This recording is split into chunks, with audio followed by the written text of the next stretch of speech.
Gonna do some playing. Gonna do some explaining.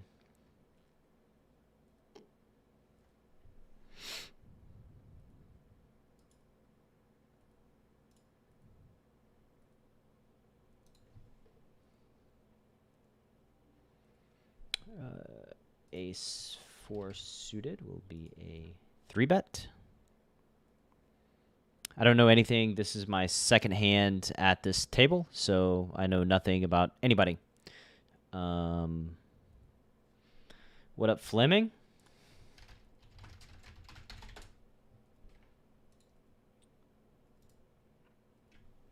Six, 7 suited, certainly an open.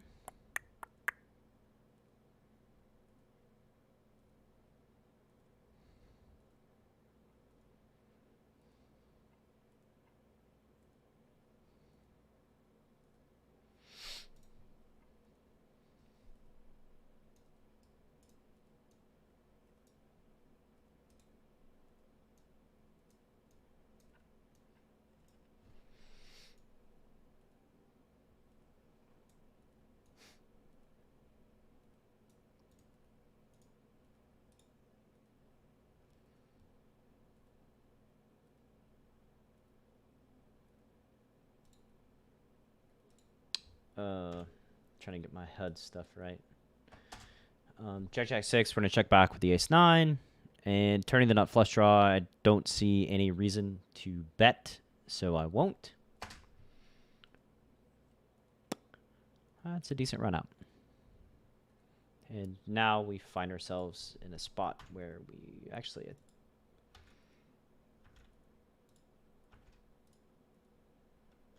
Oh, brother. I am lagging something fierce.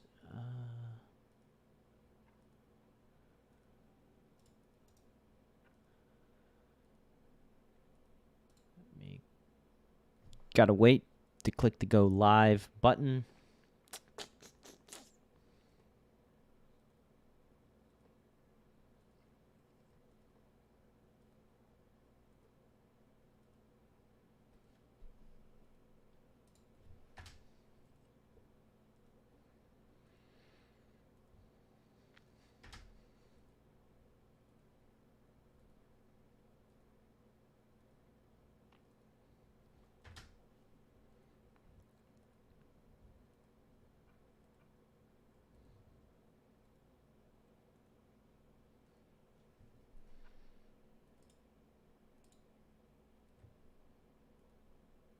All right. We are live, I think. I hope. Everybody make some noise in the chat. Let me know that, you know, things are working in the way that they should be, that they ought to be.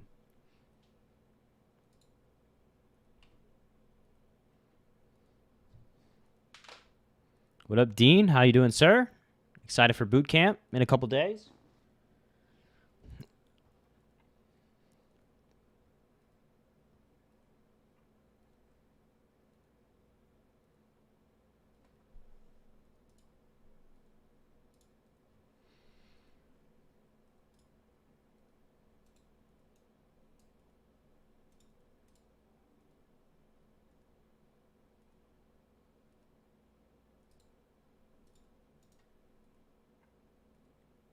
Oh, brother. Didn't see the open. That's problematic. So we just min 3-bet. That's not so good. No sound. Let me see. So looks like my sound is working. I don't know.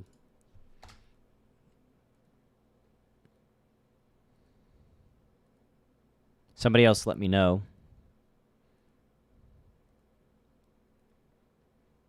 We'll bet the river after checking down if villain checks here a third time.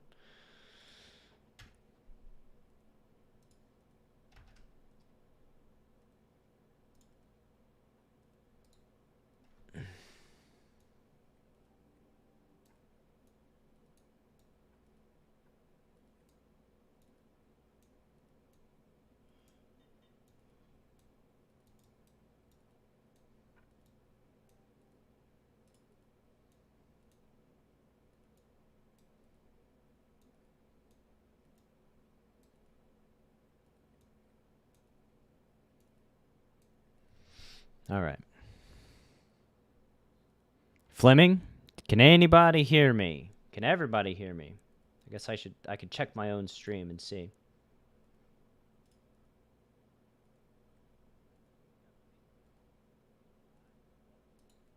Okay.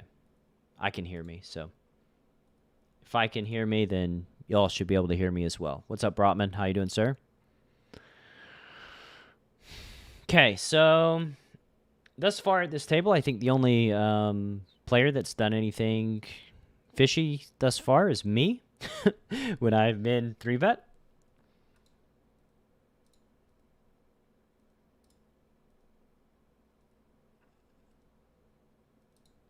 Ooh. So joining another table, we got a stack that has 5,700 in it. That's a lot. That's a lot.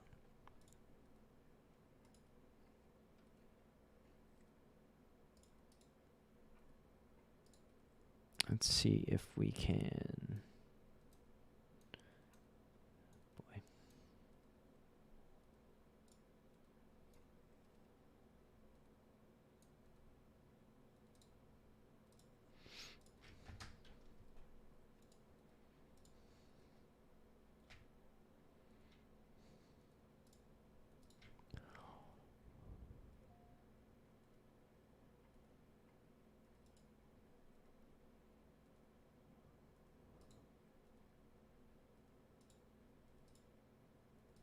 All right. Okay. What up, Parchin? How you doing, sir? Nice to see you here.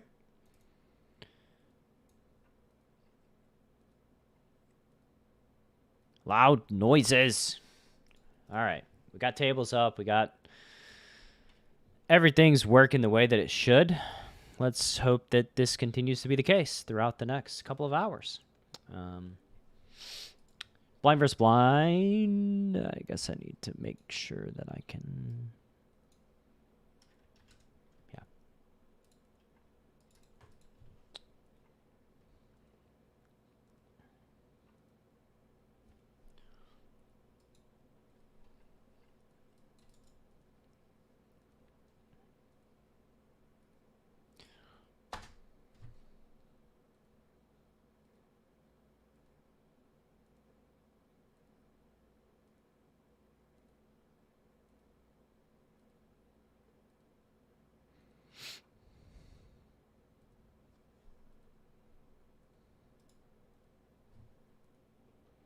Mm, 9 is interesting. I think, like, yeah, I got on a fold.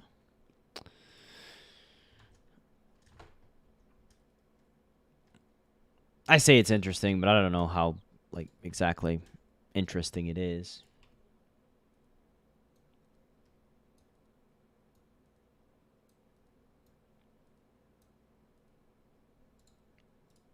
My 5 could have been, could have turned it into a bluff there, I think. What up, Shoequatic? How are you doing, fine, sir? We got a 3x rip over here. Don't know how this happened.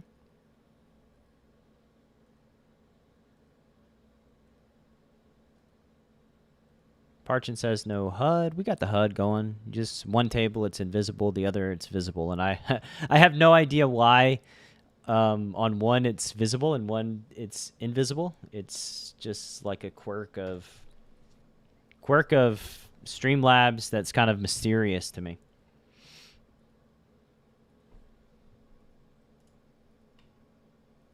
Dean says, any different strategy when playing a normal table versus blitz table? Of course, of course.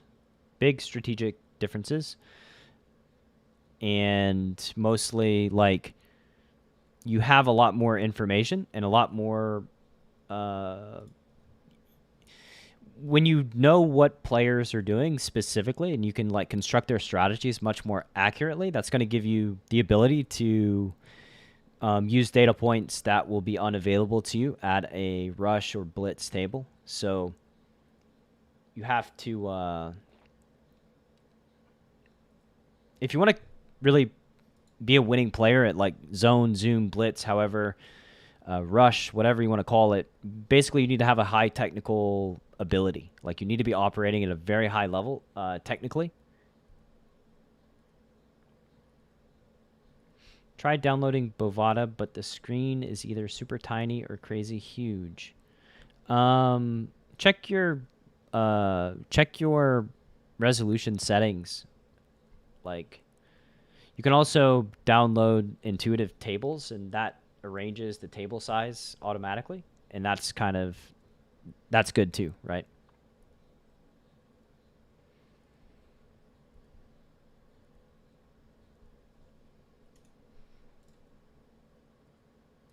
Daily Grind, I see your question. I'm going to play this hand first.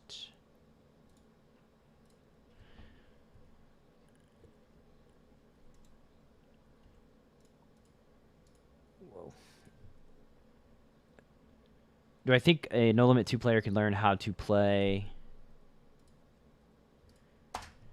good poker by using GTO concepts and solvers, or should they focus more on exploitative? I mean, I think that they're both fine approaches. Like, I think that, the more that I understand about poker and learning and playing the game, the more, like, I think of the game as just, like, you want to have good maps, right? Like, you want to have a good plan, a good strategy, and if a solver allows you to have a strategy that is better than just a blank slate, like something is better than nothing. So I think that like that's fine. And then the other path is like more exploitative and understanding what people are doing poorly, and then finding the cracks in their strategy. And I think that's going to be clearly fine too.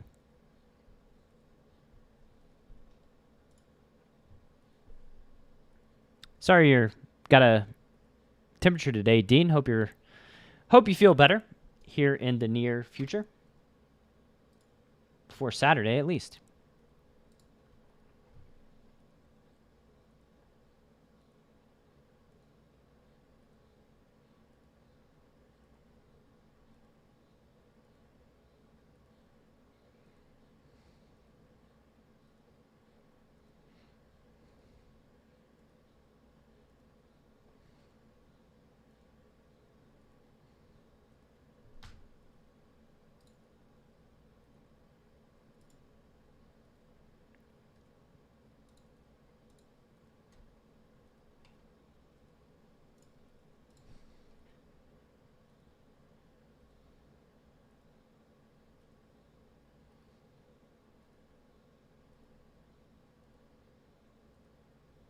Hello, hello, hello, Craig Hoffman. I see you there.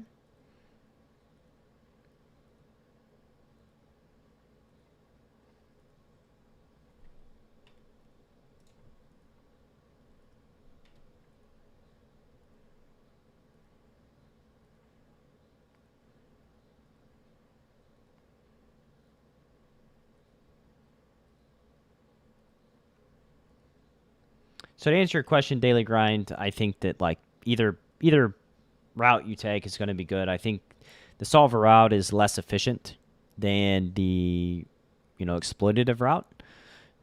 But however way you can gain a deep and thorough theoretical understanding of strategies, how they operate, what's where all the buttons are, I think that however you go about doing that will be, you'll be on a path to, if not becoming a winning player, being break even or a slight losing player. And like typically I tell everybody that the first step in the process is like you want to go high frequency to low frequency, and highest frequency spot is pre-flop. So instead of memorizing solver outputs and running bunches of sims, like I would spend an inordinate amount of time making sure that your pre-flop strategy is down pat. And that's why I do what I do with pre-flop bootcamp. But I think that's the first step for anybody. So you have your you have your poker coaching ranges, so invest some time into understanding like what good, solid, fundamentally sound pre-flop poker is supposed to look like. Aces here, I mean, this board is just going to be a bet. Lagging a bit.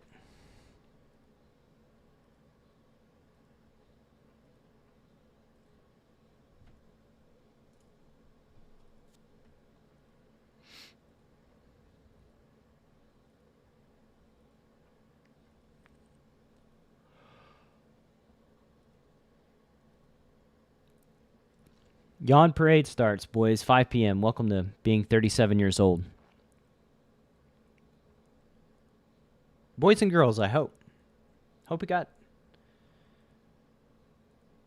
we have a large contingent of females.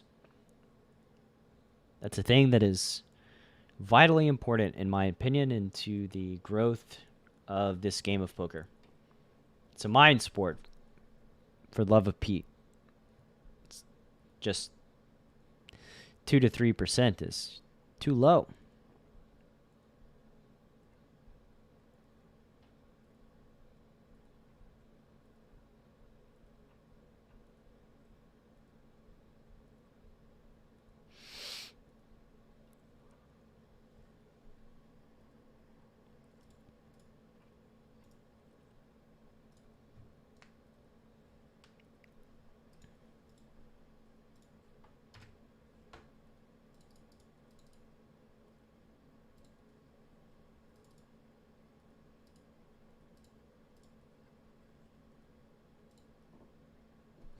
It's a good flop. Wouldn't be super shocked if villain checks here.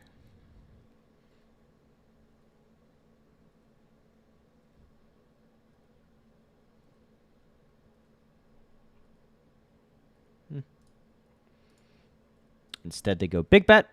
My hand, I think, just gonna jam. Like, I think it does very well as a jam. We have lots of equity. We can realize fold equity, all the things. Like, we've got some pieces of value in our jamming range as well. So I think we're just good.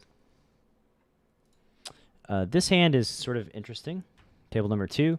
Blind versus blind. Flop went check, check. Villain bet the turn. I called, and now villain chooses to go 1/3 here on the river. We certainly have an option to raise, and I think we're just going to take it.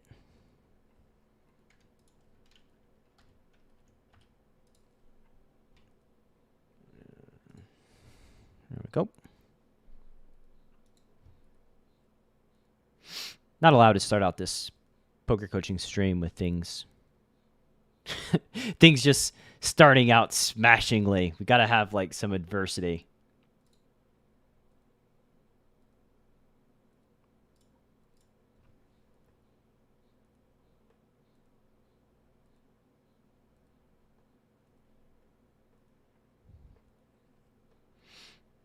I do wonder, by the way, about villains big bet there. I know that like big bets tend to be just stronger, better hands in general. Here with the ace-9, I mean, we improve. Like, we bet half pot on the flop. Villain can be floating. Villain's got lots of hands. I think they can have like a deuce. They can just have a wide variety of floats, wide variety of hands. They can obviously have a king too. So like we just can't really do anything on the turn other than call.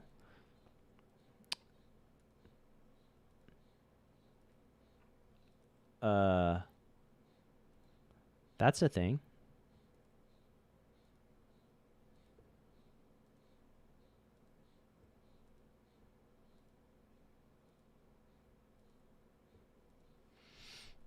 That's a thing.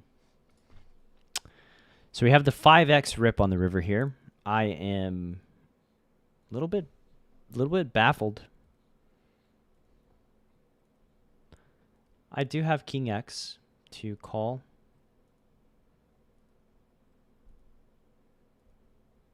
I think. How much?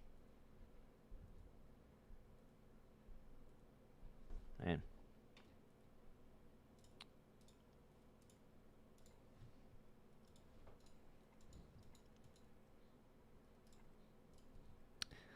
Put me in the pressure cooker.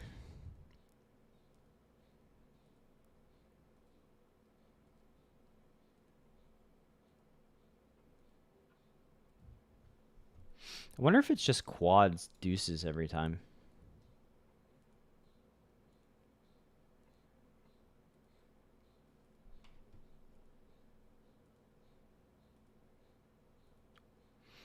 Brotman saying I'm still young.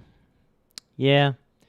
I feel young, but also feel like I can see the youngness fading away, which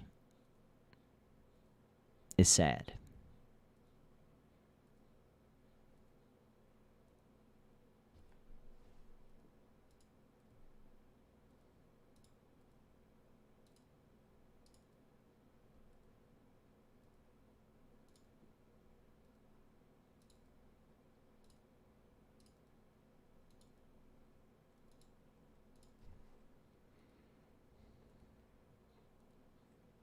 Only started the day with 5K in my Bovada account. Let's hope that let's hope that's enough. Enough to finish out 3 hours. That would be pretty sad if it wasn't. For whatever it's worth, I think that like in this day and age of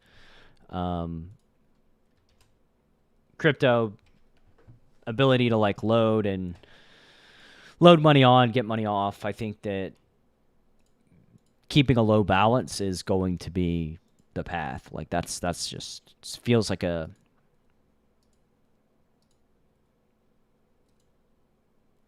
very risky thing to have large percentages of your net worth or bankroll on poker platform. Getting 3-bet here with the King 8 suited.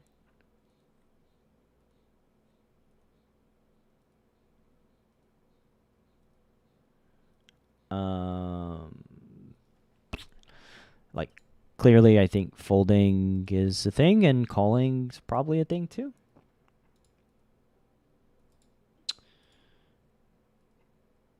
But we'll just fold this guy. It is nearing the bottom of our King X open range. Should you ever call the hand the 7-5 suit on the flop or shoving best play and why? Just trying to learn. I think that like you can call the flop. I think it's reasonable. I think the incentives of the hand lead me to shove because I don't want, I want to always realize my equity. I don't want my equity to be denied if we call the big bet on the flop and villain like jams the turn on blank turns. And also like if villain has, a hand like aces, kings, or queen jack of diamonds, like whenever we do realize equity on the turn, is villain just going to kind of give us their stack on a spade? I don't think so. We may still get another bet. We may get all of it, but like it's not just a given. So, and also like when we jam, villain can fold, right? Like villain can have some bluffs and or lower equity hands like, ace 10, ace jack, maybe even like a hand like ace king if they chose that, or king jack or king 10, and we only have 7 high. So folding out hands that we're like flipping against is, it's a win in and of itself. So if you call the flop, like you want to at least have chances on future turns, like other paths to victory, where villains like have too wide of a range, so that like when they start checking the turn, like we get to stab and realize fold equity like on a future street. This 8-10 spot doesn't look too appealing to bluff. I think we have like a wide variety of bluffs in our range, and villain can call with, you know, I don't think we're folding very much at all.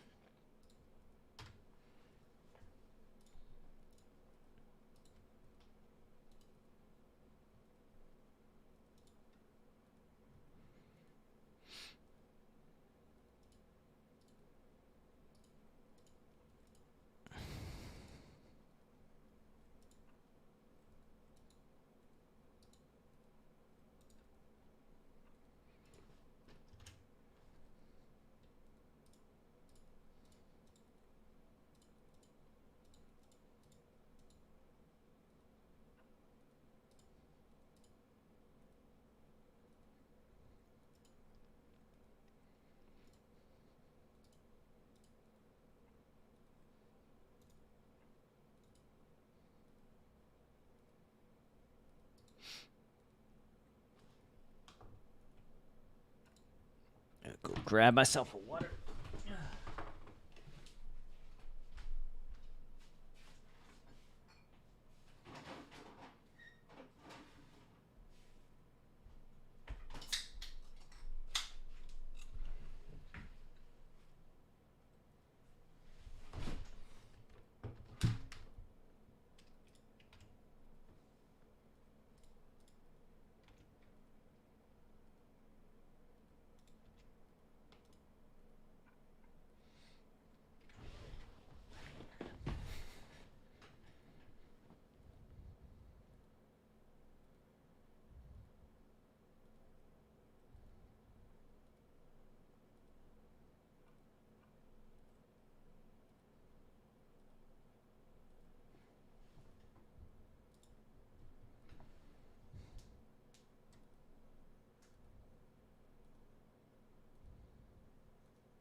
You're welcome, Mr. Grind.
This spot right here, villain, check back flop, bet turn, and bet the river.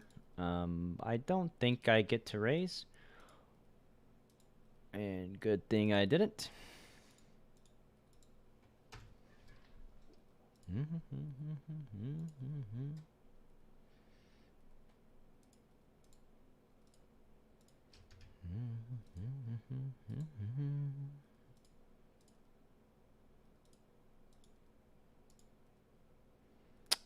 Dean, how often do I grind like this? About once a month, Dean. Exactly like this, about once a month. But to be more specific, I don't know, whenever I get a chance, whenever I have time, whenever I feel like I want to play, whenever the drums of battle are banging around in my chest and they become too much that I need to get in the arena and start throwing down. Not as much as I would like, you know, a few hours a week is about all that I've been able to really do when building out courses, you know, doing webinars for poker coaching, Playing Explains, releasing 3 Chasing Poker Greatness episodes a week, soon to be 4 actually, writing a daily newsletter, answering questions in Greatness Village. You know, there's just a lot of things that got to be done when you're running a business and doing private coaching sessions, handling logistical things, giving people access to PDFs and courses and adding people to groups, doing product launches like bootcamp in 2 days, right? My end goal is to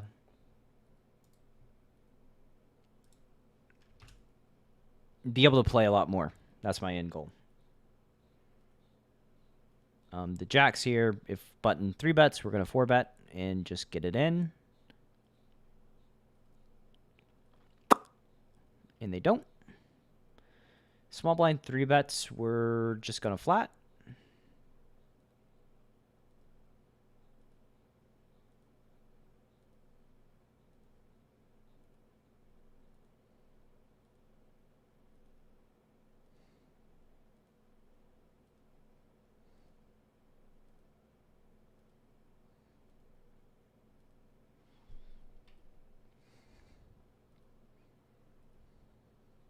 The best of plans, right?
Gets a shorty here. We're just going to go bet, bet, bet. If they lead, we'll probably just raise.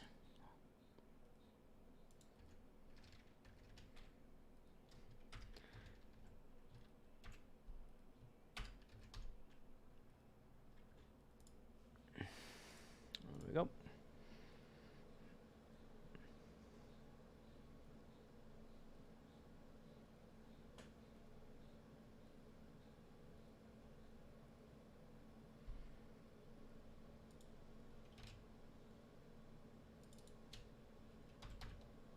Oh, man.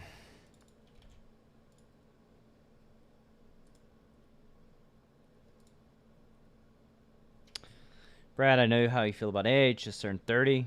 For me, kind of sad. Getting old quickly. Yeah. I think that the older you get, the more we realize that life is transient. You know, it's a temporary experience, and you know, it will sadly reach a conclusion. And at this point in the game, you know, if I'm lucky, I'm halfway through. The tens, we just call the 4-bet, and we'll be calling with aces here. So we'll have like aces, tens, jacks in our range. 4-betting, getting it in with kings and queens. Brotman, if I had it my way, how much would I like to play? So this is like an interesting size that Villain chooses to use here. And I'm going to start by calling. I don't expect this size to be used in a 4-bet pot. Like, typically it's going to be like a quarter pot. So them using half pot is kind of strange. But if they jam the turn, then I just fold, I think.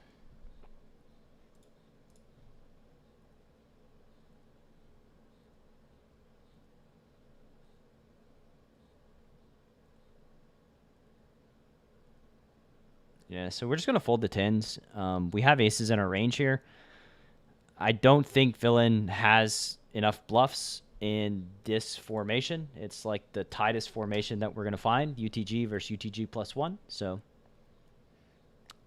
fold the tens.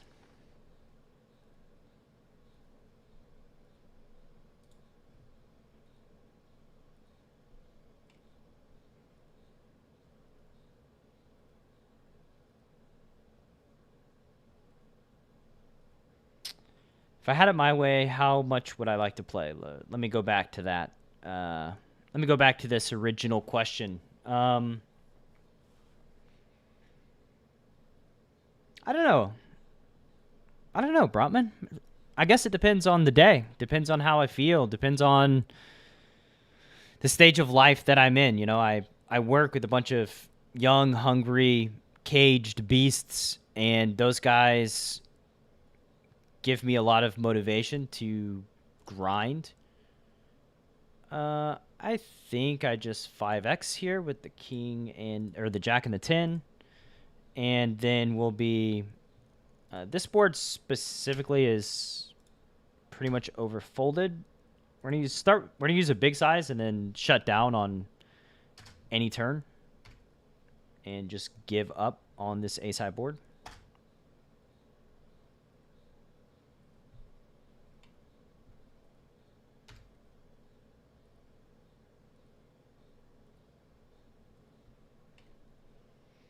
I would say right now I want to play. I mean, I want to be in the arena doing battle, but you have to, you know, have to keep my eye on the prize, right? Like, and the prize is building a business, chasing poker greatness up, and you know, JL, I'm sure, will say that building a business up in the early stages is just an exceptional amount of work that doesn't really leave room for much else.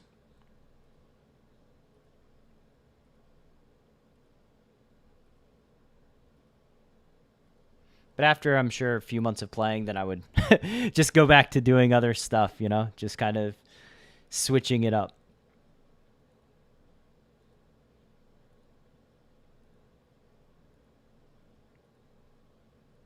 The 9, I don't think it's ultra valuable to bet, so we're just going to check back. 2 pair is nice. Oh, you're talking about the actress in New Girl. Yeah, man.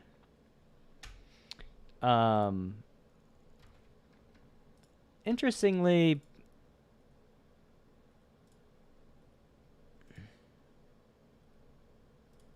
yeah, we're just going to bet.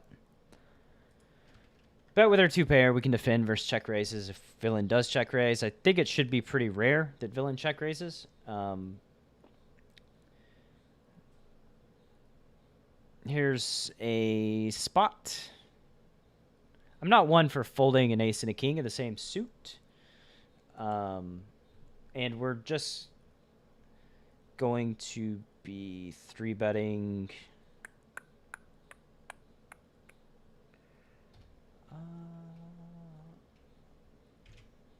We will 3-bet to 25 bigs.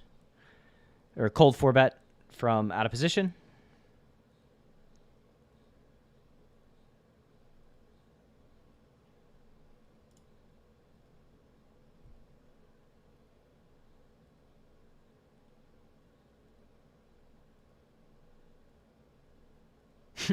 Older, depending on their lifestyle, how they eat, live, it can really make some people feel good for their age at 43 or 44 even. Dear God, Daily Grind, what are you trying to say? You realize 43 and 44 is like 6 years away for me, right? 43 and 44 is like 2015 for me.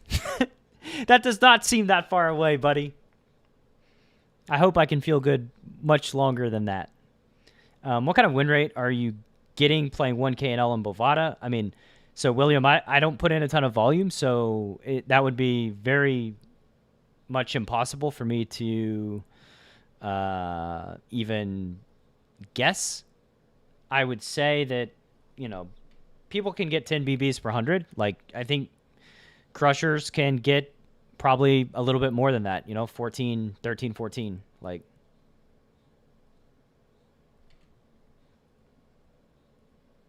despite the fact that there's not like really fish at the tables that I'm at right now, that doesn't necessarily mean that, there aren't fish that play this stake.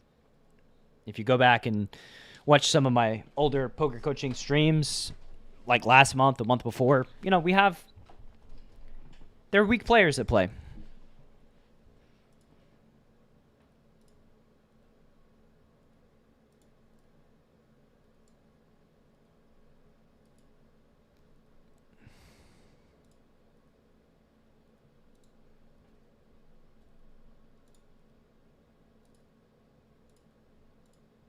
I'm just,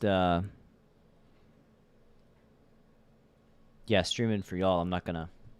We're just gonna play. We're gonna get in the games that we get in, and we're gonna go to war.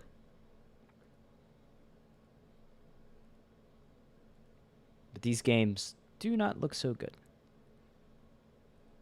Guess we have one fish on one table.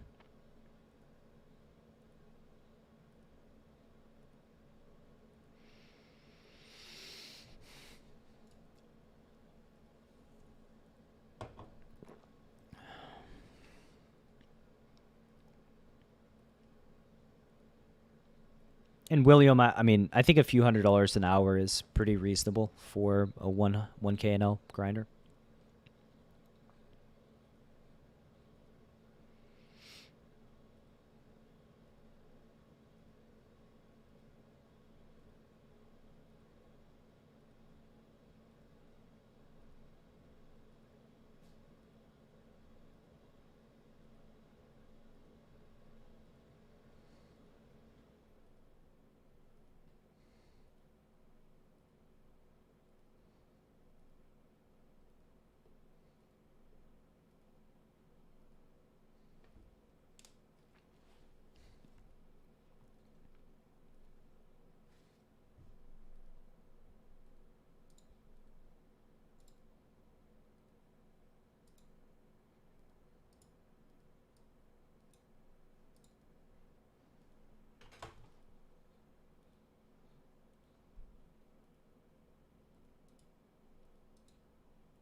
This villain is very Nidalicious, so not going to be messing with them, and the big blind kind of did it for us, so we get to watch and see. Interesting big blind cold 4-bet here versus UTG and MP.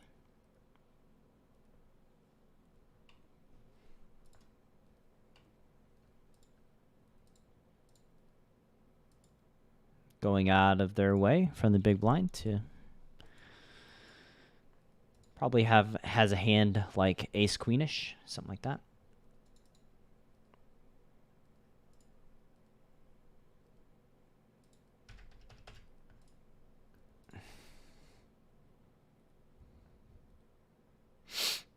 Tens versus a button 4-bet. We can just get it in.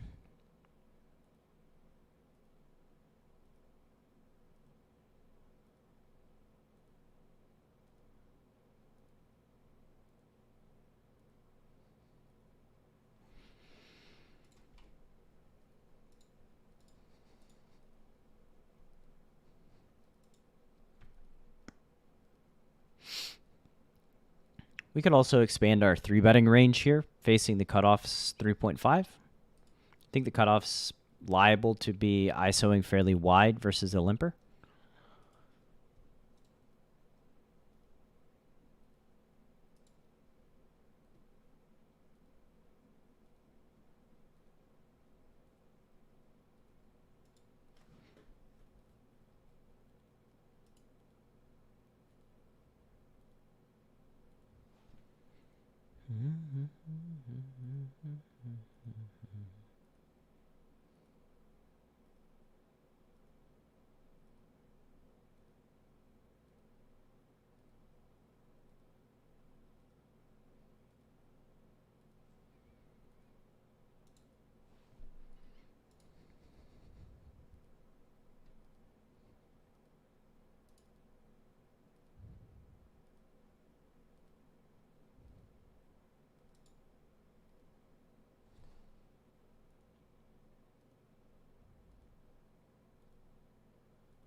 Not the worst flop. Good door card, the Mr. Tin Ball. Villain's just going to be betting this board like pretty much always, I would imagine, like $60. And we get a check back.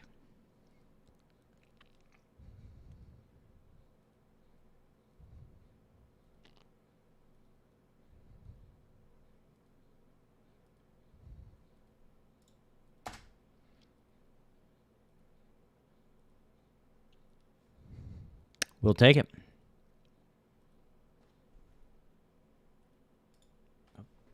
Guess they had a 10 and a 6 of the same suit.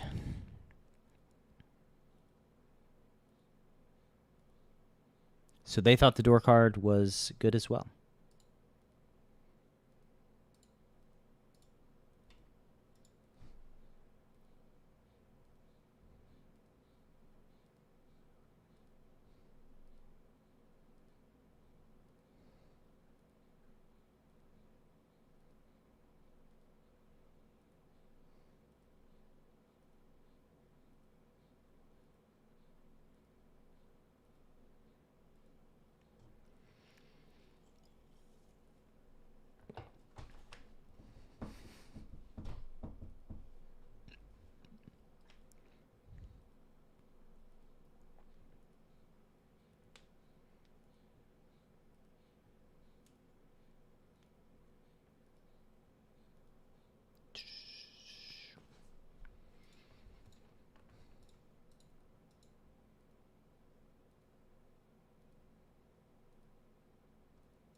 Has anybody tried the brain fuel? I have not yet tried the brain fuel. I know that Mr. Little loves the brain fuel.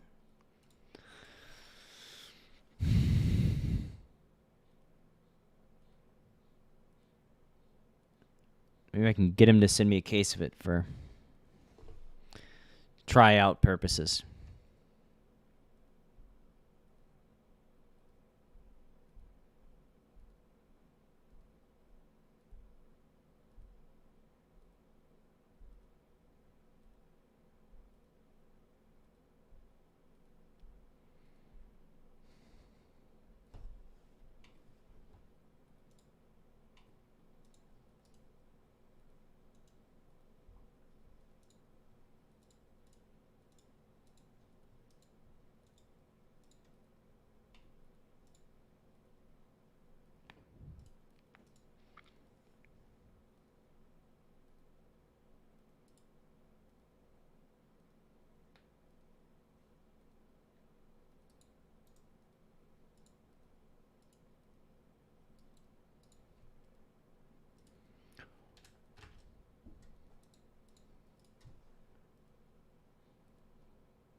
What do you mean by that, Brotman?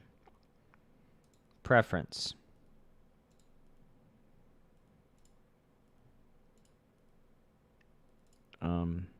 This is how I do it. Boom. That's it. Now they got a note.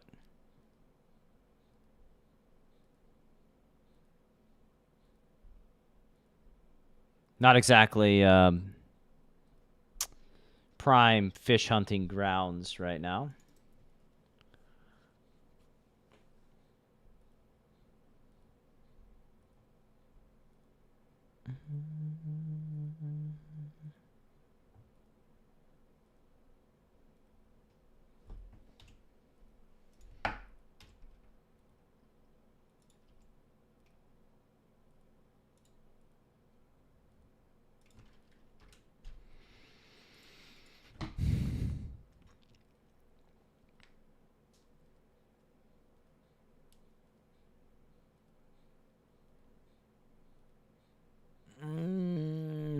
So 2-pair here on the flush completing turn. Villain should have some flushes. Likely to have some like ace-x.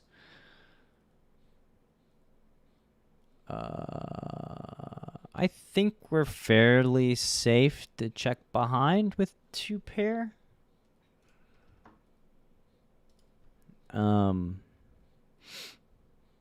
Versus river check, we'll bet and then call a check raise if that is a thing that happens.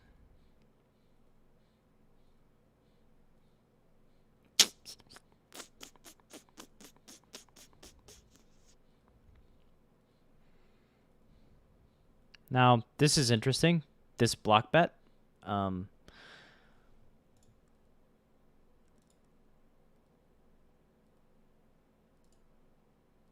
So the problem with reopening the action is that we don't have flushes and they do, which can be problematic.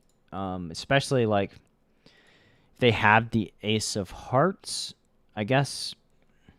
Let me think about this. Do we raise or not? I think it's close, and I'm going to err on the side of caution.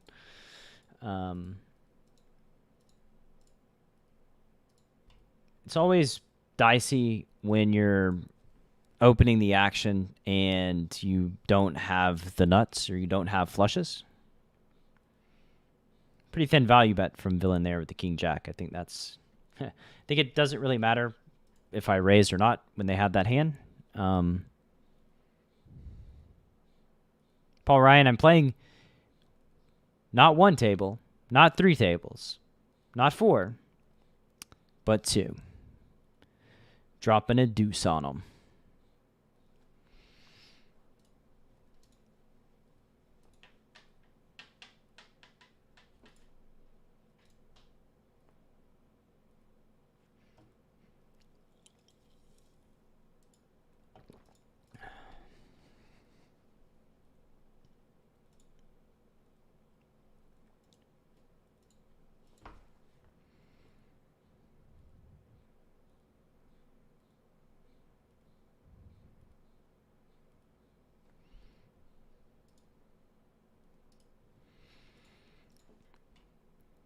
What do you mean, Brotman, by the way? You mean specifically like how to determine whether somebody's a fish or...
Interesting 4-bet spot here at this table.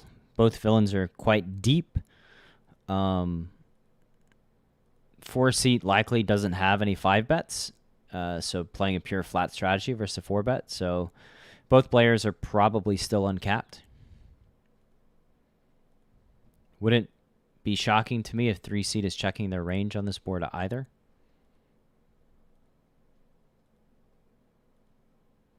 Four-seat, I would imagine, is going to be betting here. And I imagine the 3-seat's just going to mostly call.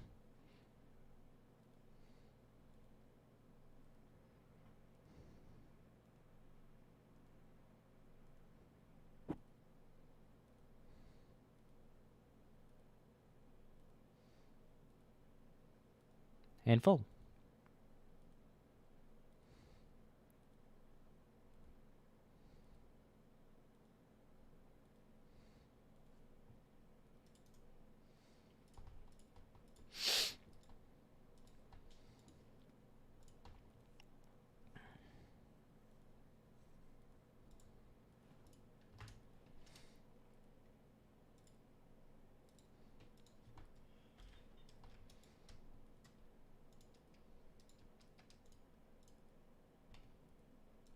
We labeled our fishy and now they gone. Swam out into the wild blue yonder.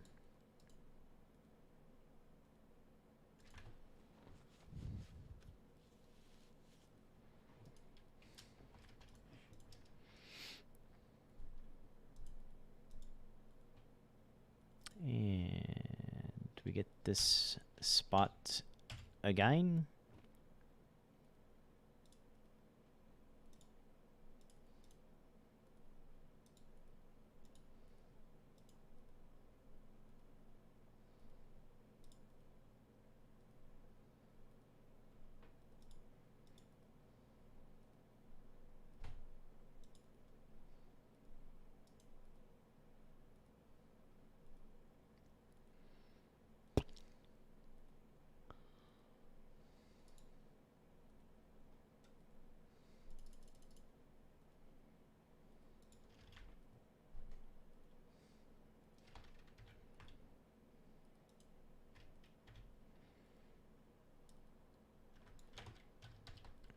Oh boy.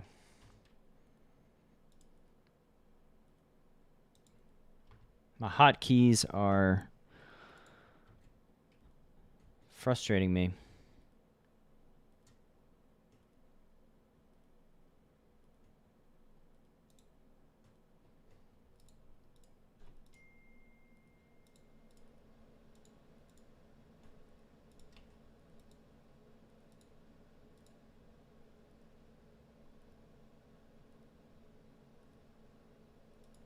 But quarter pot is the sizing that I was trying to make it to if my computer wouldn't have locked up.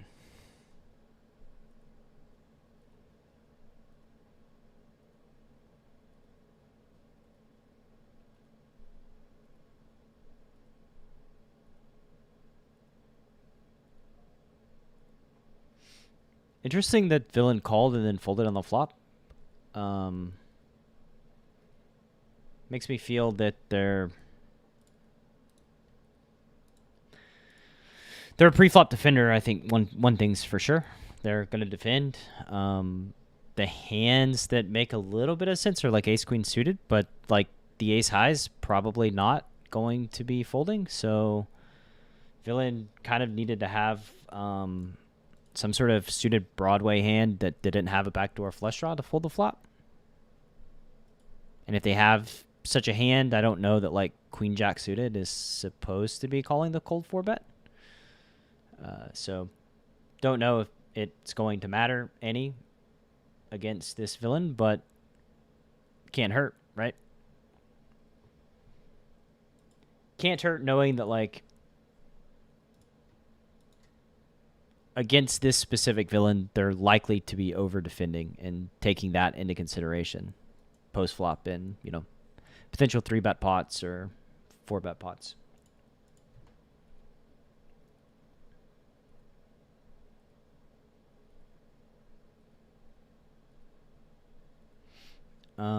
This board is, again, like we said before, versus a small blind flat. We're just going to be big betting versus a fish here. For those of you keeping track at home, we're stuck about 1100. Pretty much all of it due in the 7-5 hand.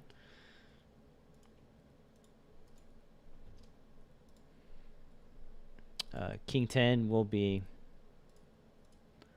I think that like check raising is not the worst on the flop.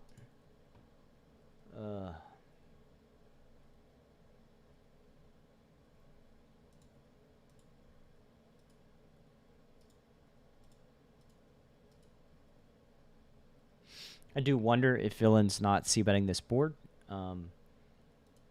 If I have much fold equity with a king and a 10 by betting the turn. The answer looks to be no.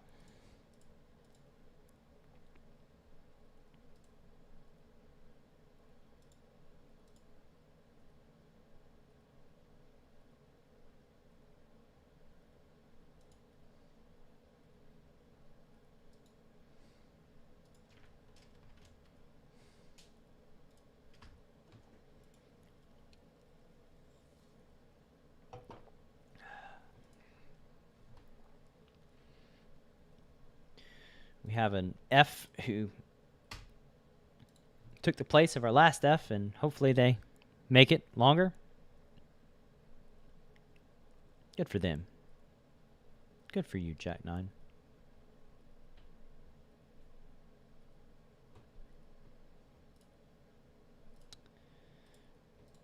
Fleming asks why lead out on the ace-king hand, because, I mean, that's a board that, like, my range wants to bet at a high frequency, and so I'm betting range. Yeah, I just think that my range is better served by starting out betting than checking. And, yeah, just, like, you want to have a simplification one way or the other, and I think on that board, betting is just going to outperform checking, because then once you check and then face bets and then, you know, do you have any check raises? Are you always check calling? And if you're always check calling, then like you check call, turn goes check check, and now you end up on a river decision where the perception is that you have all of the ace king highs and you're probably betting, you know, your better hands. And so like I think that starting out by check calling and then arriving at future streets with a range that kind of looks like what your hand is going to be problematic.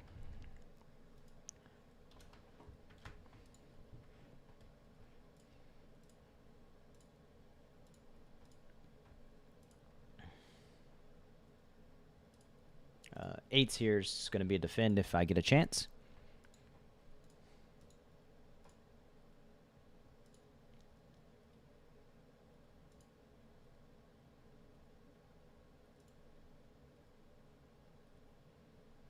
And we get a chance.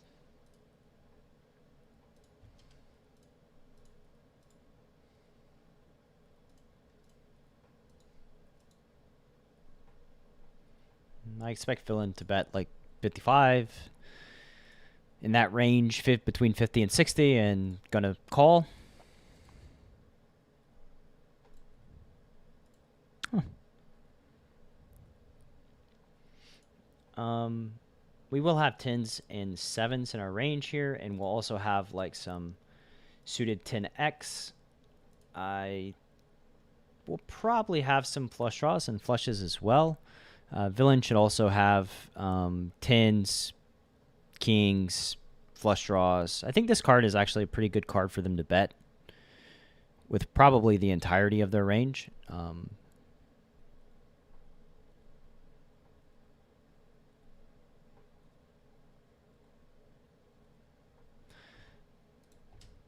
And we're just going to check the river and hope to check down. I don't know that villain actually checks down here on this run out that often. The 10 pairing is good for us because it makes, you know, we've got a lot of trips in our range, so could freeze villain. And they just have the ace queen.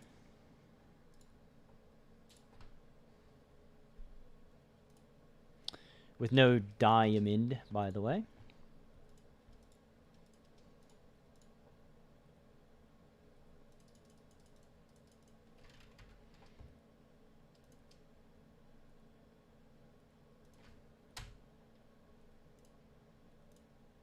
So, like, the path here is going to be to bet the turn, and versus calls, like, bet on the 6s, the 7s, the 9s, and obviously the spades. This is not the river that we were looking for.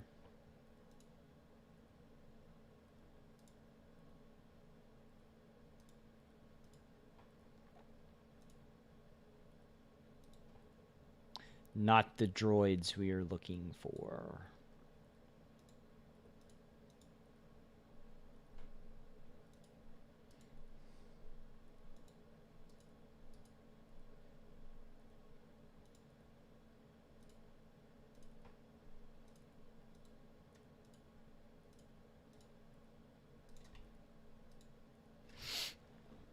One day you could be a fish at 510. SC24 EVR. It's good to have goals, you know, build up your bankroll. move up stakes.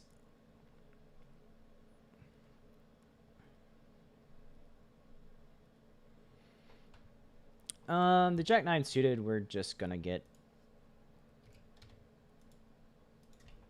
jiggy with it.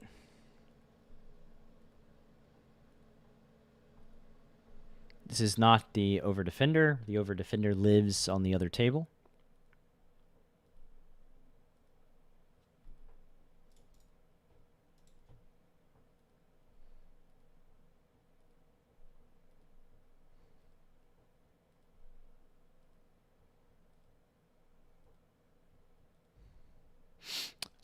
Ace queen suited, I think we're just gonna 4-bet, or ace queen off rather.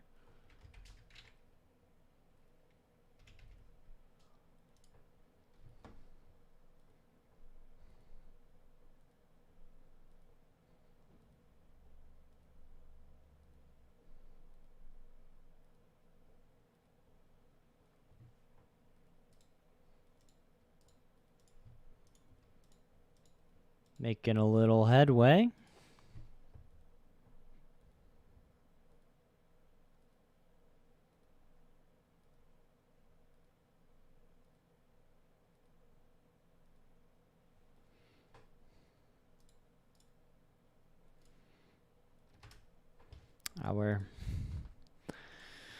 Our little dudes getting ISO'd up here. Leave them alone. Leave the little kid alone.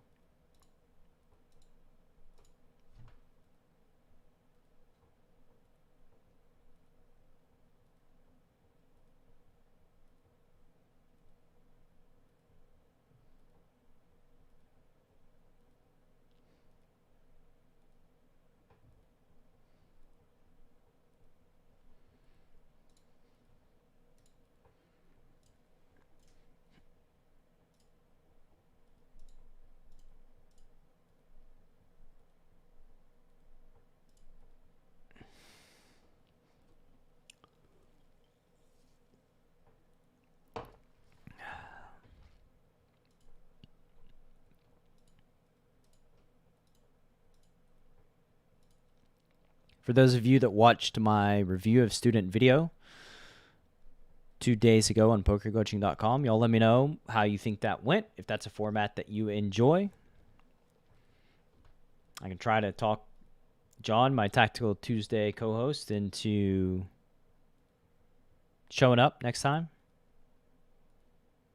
It's easier to get people to show up if you give them like a free coaching session. That's a decent bait.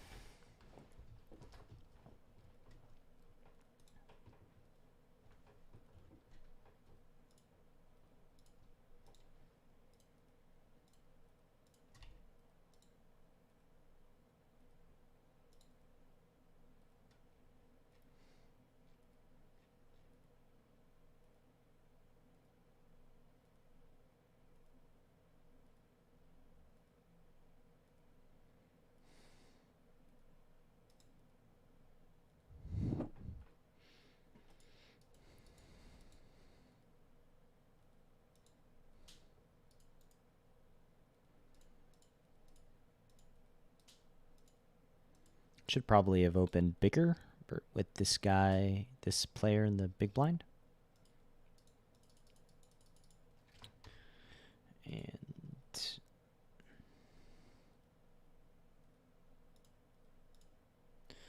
time to go full-blown maniac.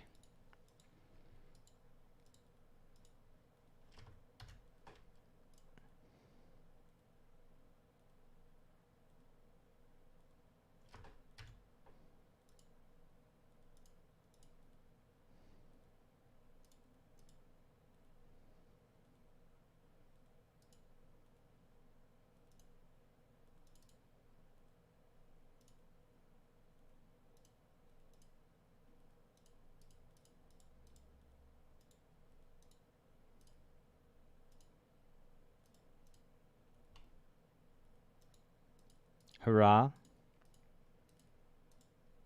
I enjoy betting the flop there, starting out by betting on that board, even though villain's likely to have some sort of connection, some connectivity. They're going to have some pairs, but lots of opportunity to lots of opportunity for like future overcards that we can just kind of bomb. You know, an ace, a king. We got a 9 on the river and backdoor flush completed. You know, that's a pretty decent run out for us. So yeah. Barreling with future opportunities. This is like kind of an annoying spot. I don't think this... I mean, well, I don't know. We're just not folding ace queen off because I think the hand is just too good versus a villain that's 3-betting 19% and likely just, just capable. Especially think that they can have like worse hands 3-betting in this spot when the small blind flats. So yeah, we're just calling ace queen. I just think the hand is too good, even against like a linear range.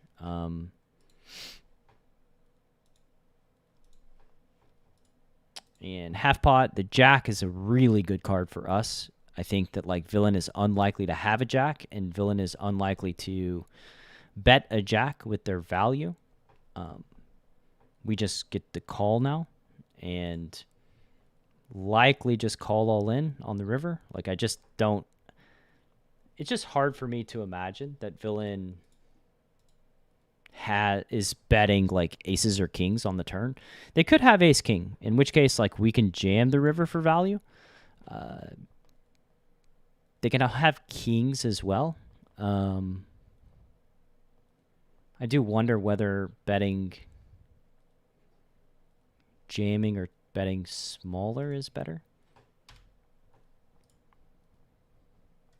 This is the villain that I said was stickier, kind of a defender earlier, so we'll bet small.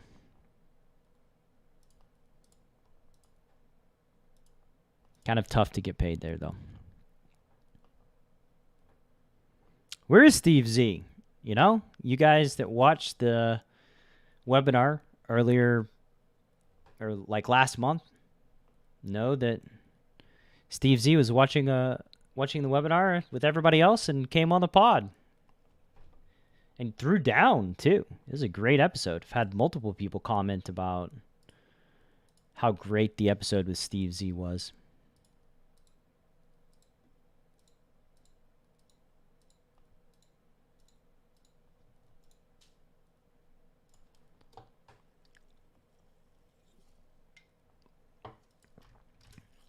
We're back up to being down about 400.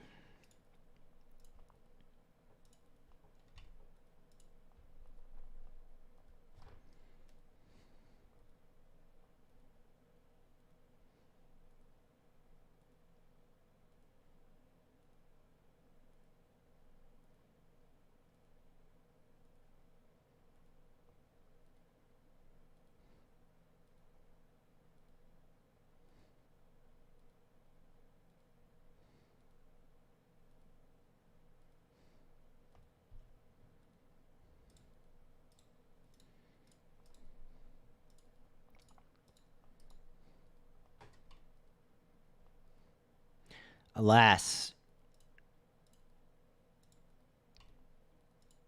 the lone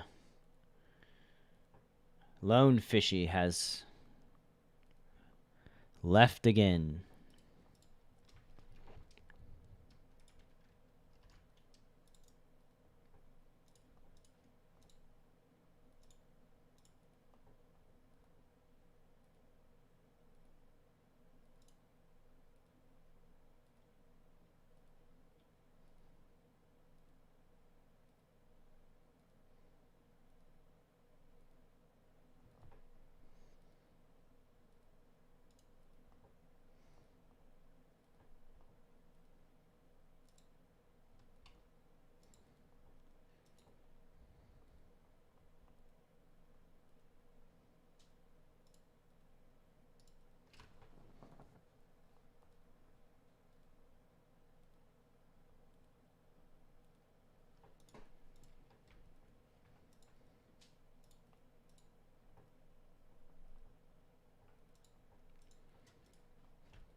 think this board multi-way has good barrel ability for me. Like Ace King X is just really good for me as the under the gun opener, and probably going to need some like lower equity bets, and this one just kind of fits the bill. And now on the turn, we're just going to go big with our gut shot and flush draw. Obviously, we'll just call all in if the 3-seat jams. The 5-seat, I mean, doubt the 5-seat's jamming. So basically, we get to defend pretty appropriately if the 5-seat does decide to raise. And we can put like, Ace Jack, Ace 10 are like really in kind of a pickle here on the turn. I think now on the river, Ace Jack and Ace 10 feel a lot better about themselves. The question is like, I think even with 6 high here, we just have to check on this river. It's just like not a good not a good card to jam on. Like if the river was like not a king, then I think jamming is reasonable. Maybe. The king, though, makes it just like a spot that I just don't think bluff is going to do so well. Like, we're going to fold out like Queen Jack and Queen 10 of clubs. So, a couple combos, but I mean, a couple combos I think is not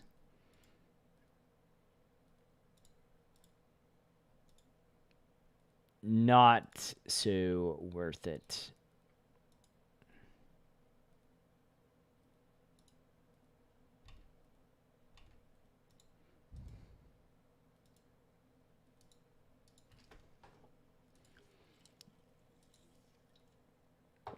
And now I think it's pretty safe to say that the 3-seat is a fish, and we didn't really know before. Oh, don't do that.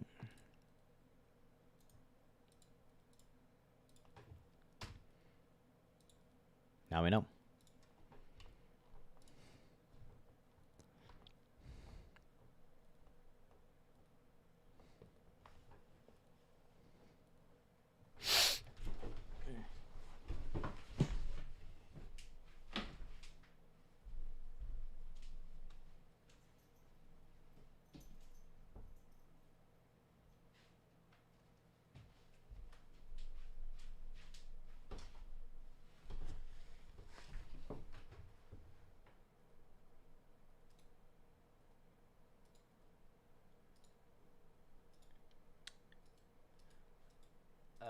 Raising larger because of the big blind here being a fish.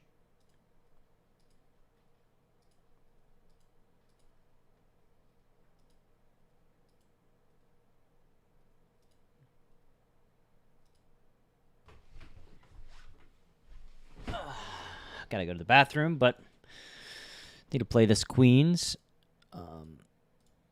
Again, raising larger because of the 3-seat.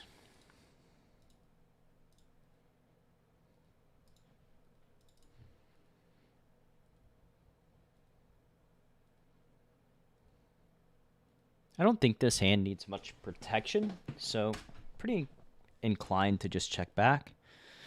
Obviously, this is a card that's like good. Good for us. Then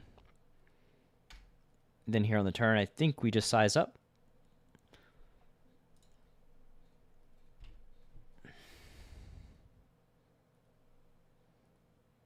And I don't really expect to get much action.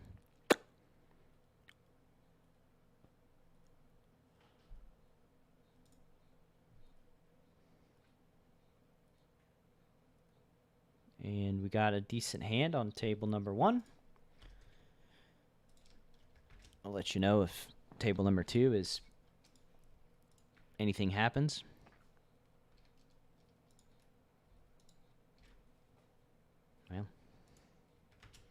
Well, hell.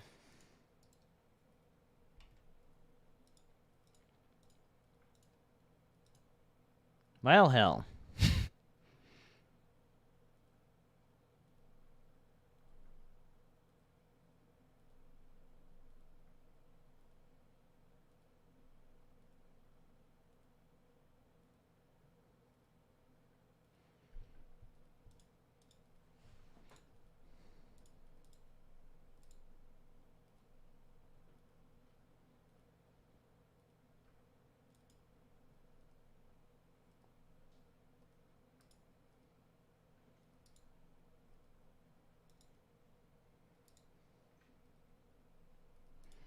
So we want to do a...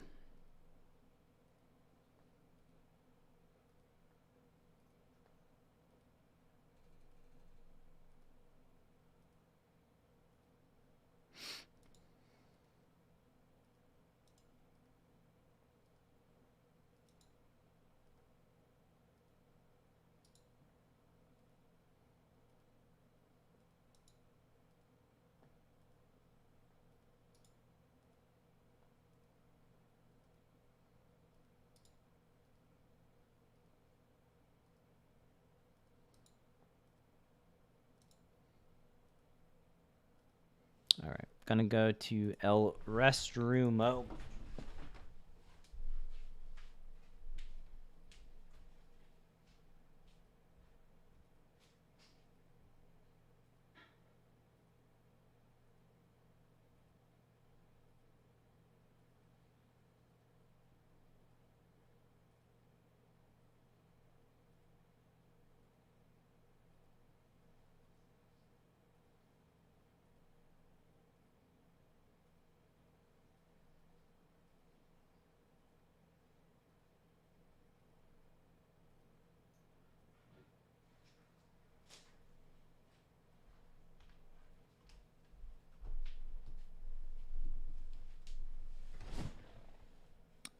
This ace queen is interesting. Normally, it's going to be a pure 3-bet, but because of the big blind, I'm taking the liberty of flatting. 3 ways versus half pot on 7-7-8. We'll just fold. Foldy doldy.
Let me back to deuces. Don't want to ISO on the button and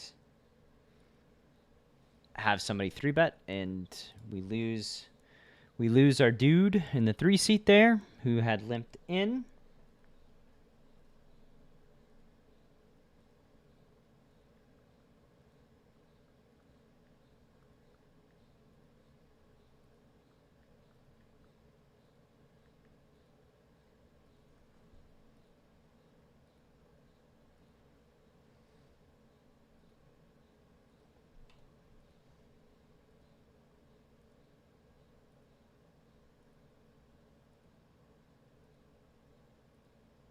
It's like this one seat over here is kind of like the pipeline for rec players.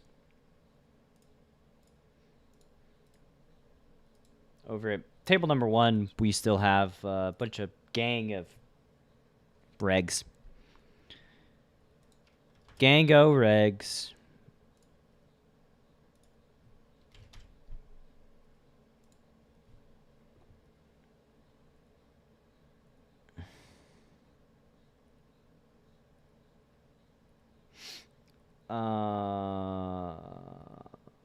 For bets, pretty easy rip-a-doo. Wish us luck, chat.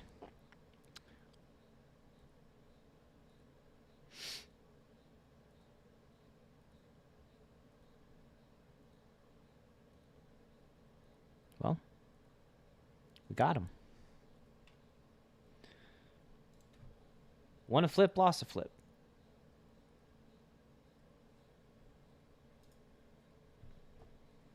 I will accept 1 and 1 on flips. That makes it to where I believe we're winning now, boys and girls. We're officially winning.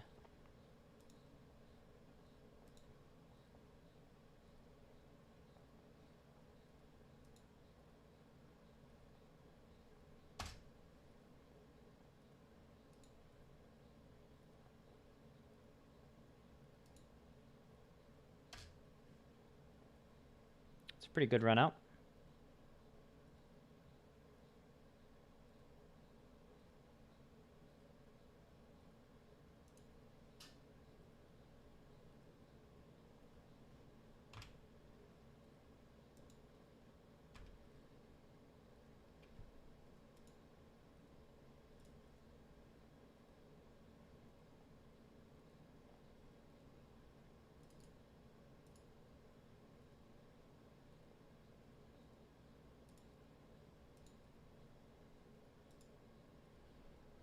Table number 2, we ISO'd here.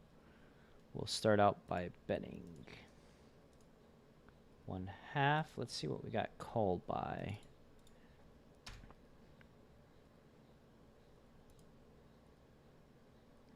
Queen and a 9 on table number 1.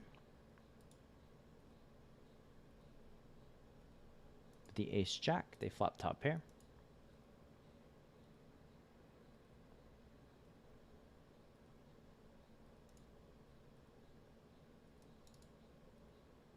And this'll be the day.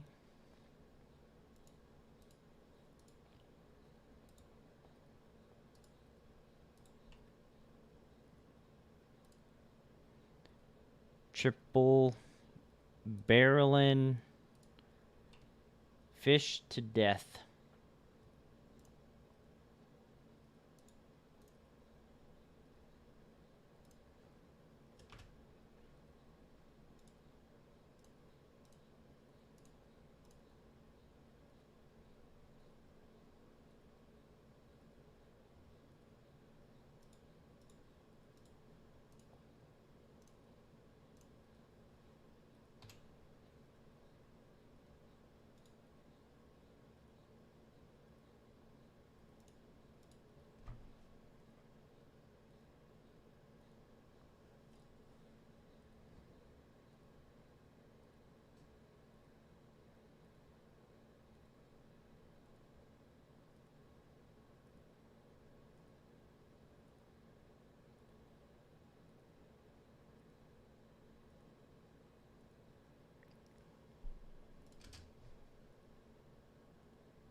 How old are the kiddos?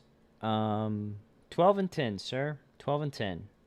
I haven't introduced them. I mean, they know about poker because, they know that their dad's a professional poker player, and that's his occupation. So they are aware that poker is a thing, and, they haven't asked to learn how to play. So we haven't really done anything about it.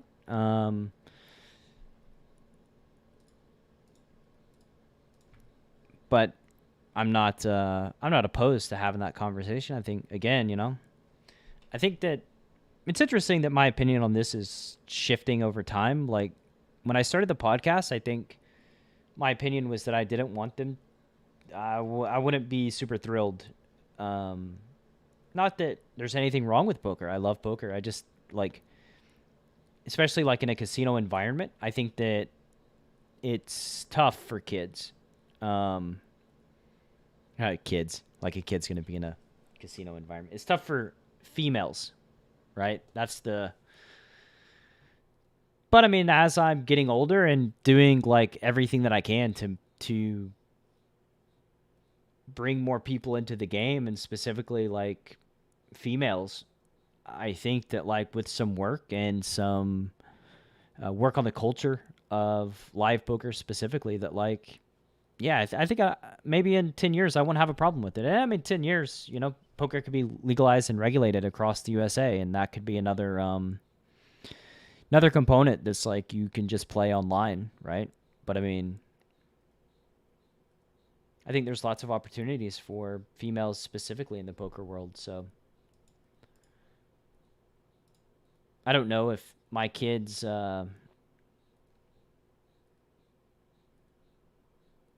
how interested they would be. I guess that's a major thing, right?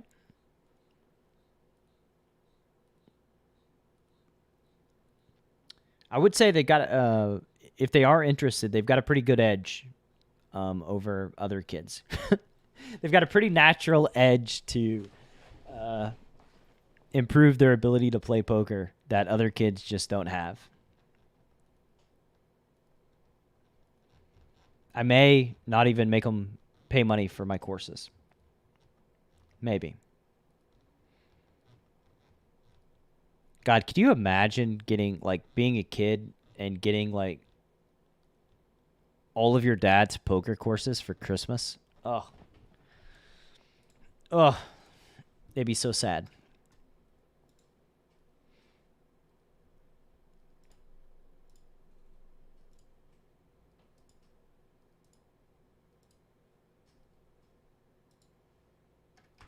I was really excited to play this 5-6 of spades, but got raised and 3-bet before my action. I would think that the 4 seats got a pretty, they are 3-betting a bunch, but I would think that, well, yeah, I was going to say a linear range there. They ain't messing around 3-betting the short stack. Short stack, dude.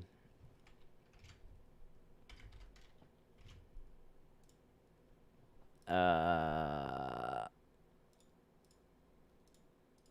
think we'll limp raise here.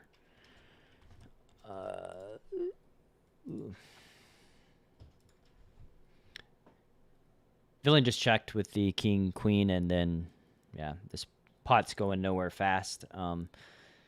So Villain donks into me, and I think this is a really good donk. This is the board to donk on, and they donked big, which is, polarized, and yeah, well done for them. I think that's a good decision, and we'll just fold our ace king. Well played, Villain.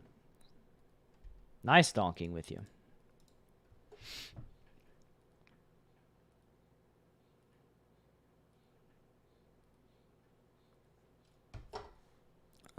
The 6s here, 3 ways. We got some depth.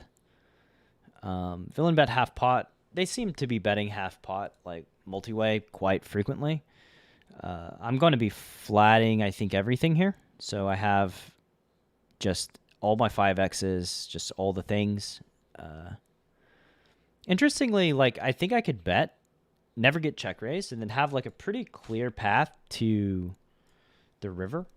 And I think villain, if I check behind, villain will value bet the river quite often. I just think that like villain just can't raise on this turn with anything. Like they just can't raise. Like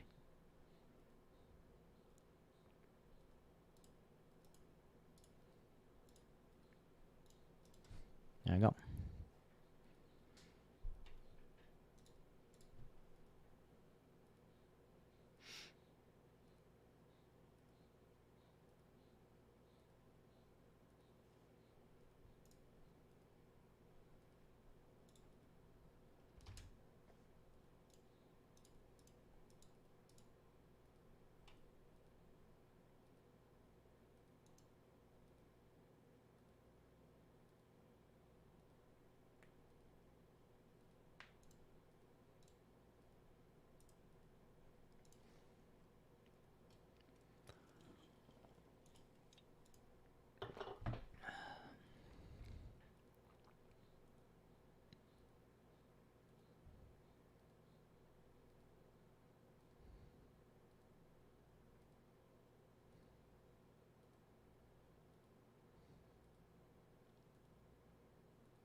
Plus around 800 or so. So got a little 80 big blind win rocking and rolling.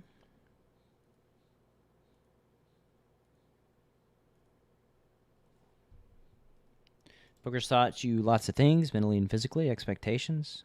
Look at things outside poker totally different. Yeah. I feel you, Peter.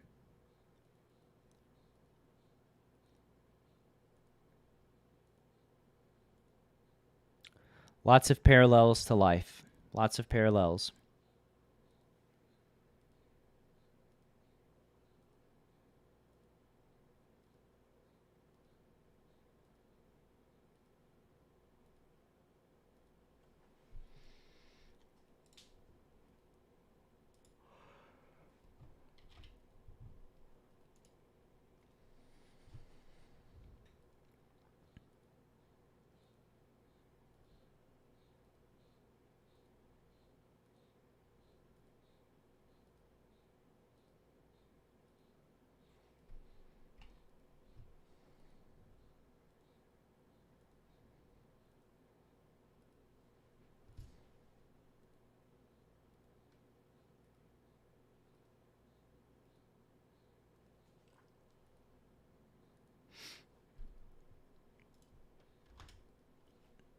Missed the action here, but we have a new player who's in it, facing a $5,800 bet, effectively 605, but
Oh boy.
I think I'm gonna sit out of these tables and take like a 5-minute break, do some breathing exercises.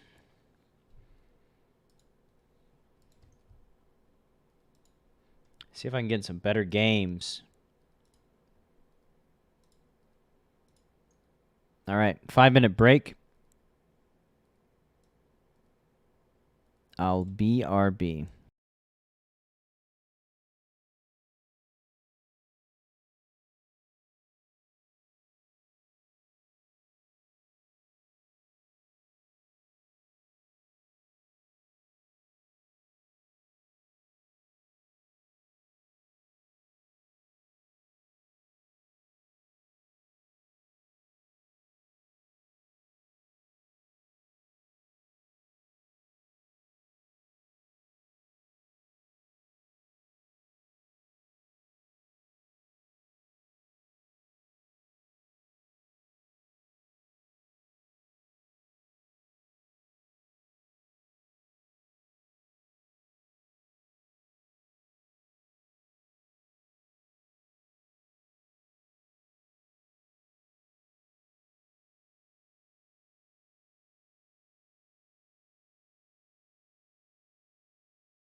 Oh.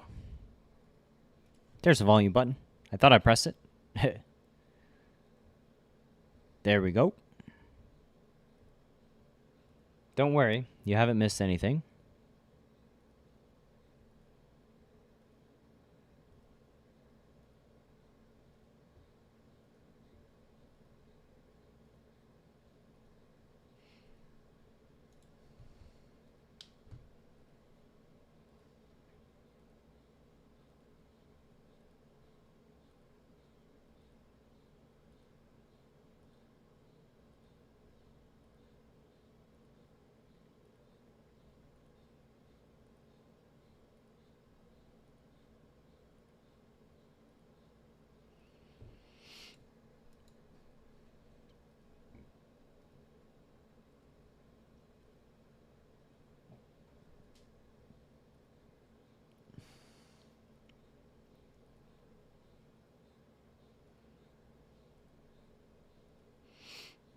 Um.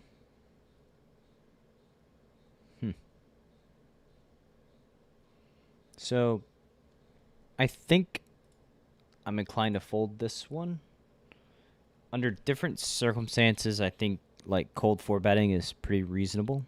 The reason why I'm folding is because this UTG player, I'm not gonna say passive is the right word, but I think like I don't think they're much of. When I just limped with the 8-9, they just kind of checked and then folded on the flop. I just get the sense that they're on the tighter side. And there's not a lot of data other than the hand where I limped and then bet minimum and they folded. So I don't know.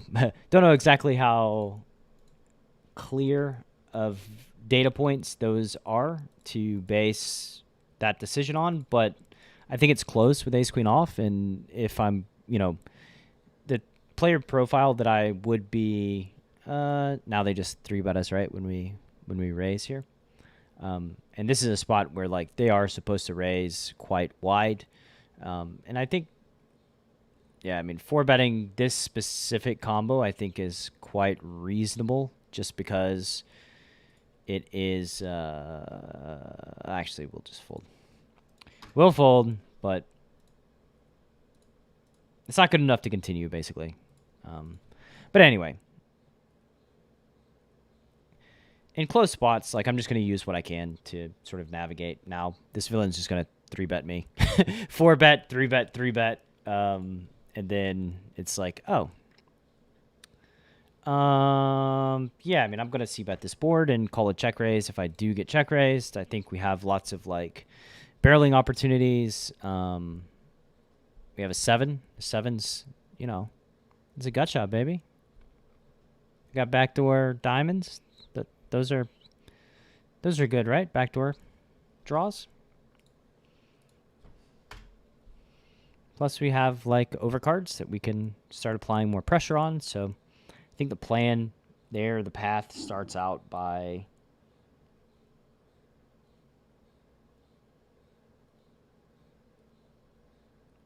betting.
Nice hand, sir.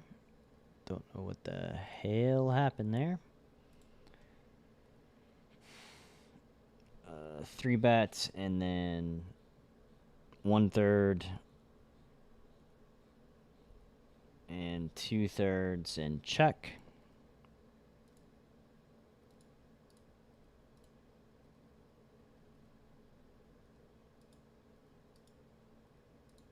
Can't say that I love the 3 seats strategy construction there. Betting big on the turn with bottom pair, blocking some of the gut shots that villains has, and setting yourself up to reach a decision point where SPR's 50% and like you just play very straightforward on the river. Yeah, can't say I love the way that they structured their strategy. Kind of a mess. Kind of a mess. So the 3 seat could be a player to keep our eyes on. Up and coming.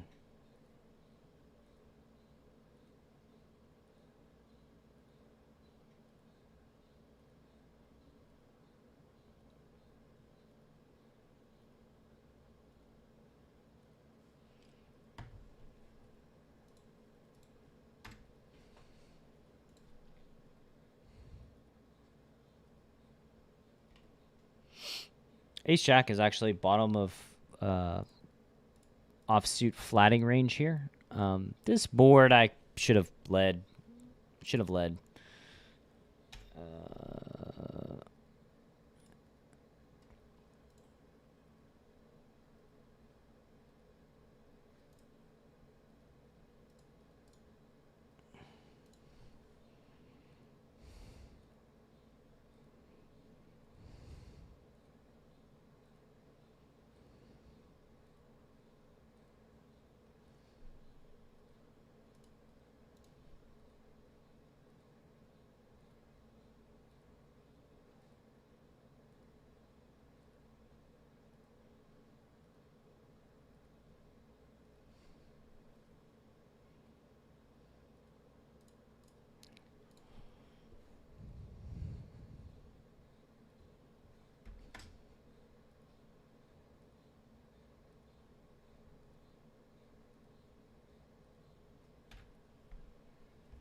Well, we got to bet. We got to bet. We got the 4 high.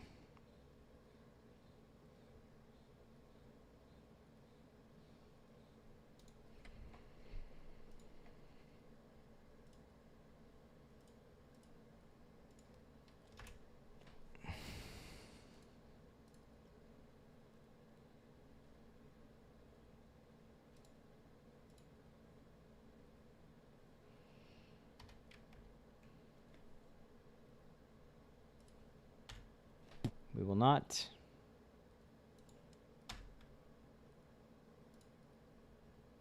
We will not bet this time.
Thank you, Shoequatic.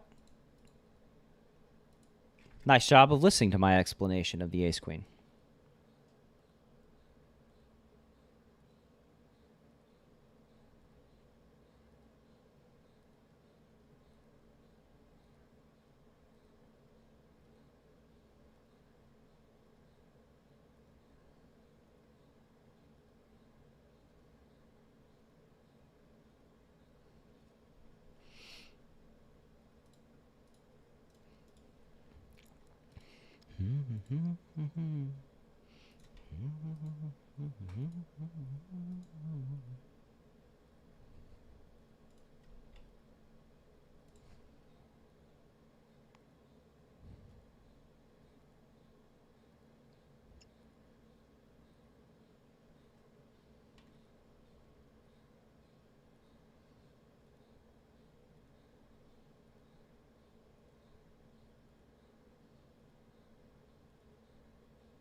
Tough decision.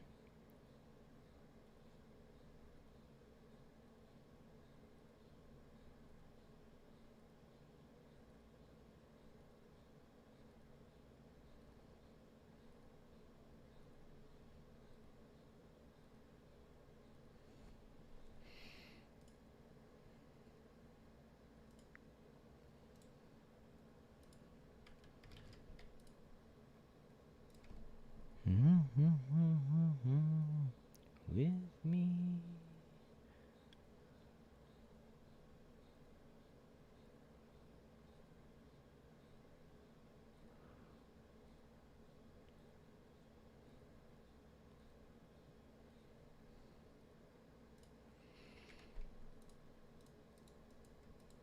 Boy, these tough pre-flop decisions at 1K and L. You'd think that these guys would have it, have their pre-flop strategy down by now, but I guess not.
I think my range just wants to bet here.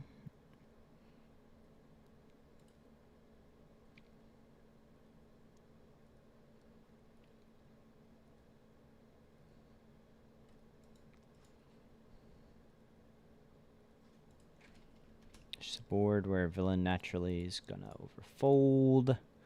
Unfortunately, because we actually had a queen. We actually had a hand. That was nice.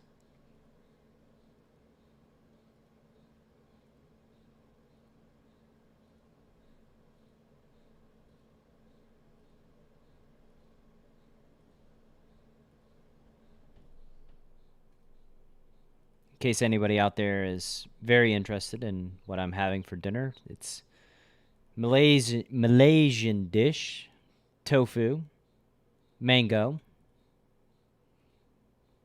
probably some crab rangoon. Crab rangoon, anybody? Lobster rangoon? Can't remember which one it is, but also because everybody knows I'm pescatarian, so I tried going full vegetarian, but it's tough. I mean, have you ever had crab rangoon? Whew.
Actually think this board's okay for me, not so great for them. I don't think they're gonna have some like 5, 6s, and 7s probably, but like, yeah, I guess they have 8, 9. I don't know if they have 8, 9 or not. Like, I think we have 8, 9.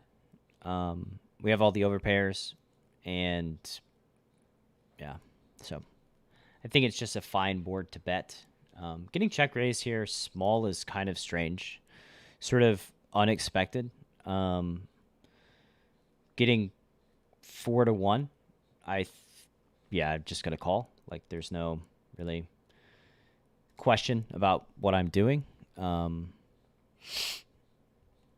Versus turn, once we don't pick up any additional equity, I think now we're just going to, do we check back or do we bet?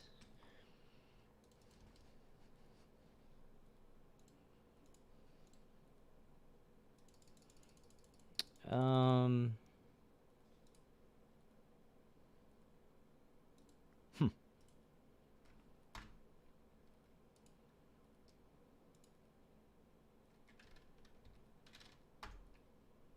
Yeah, I think we're just going to go small. We are going to bet because we have king high.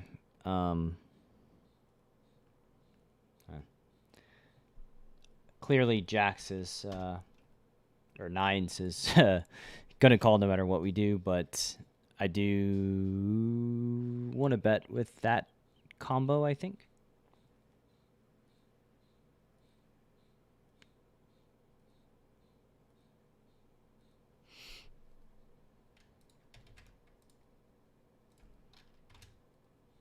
have our ace jack offsuit over here.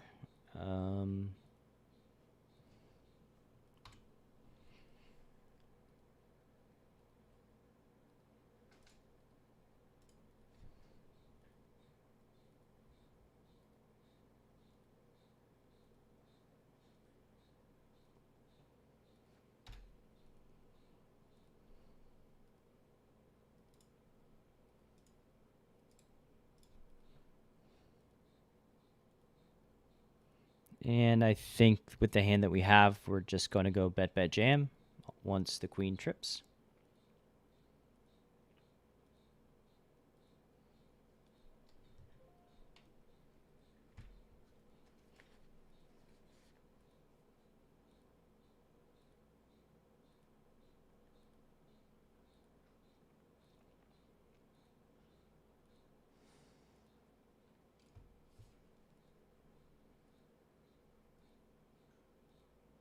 Yeah, Dean.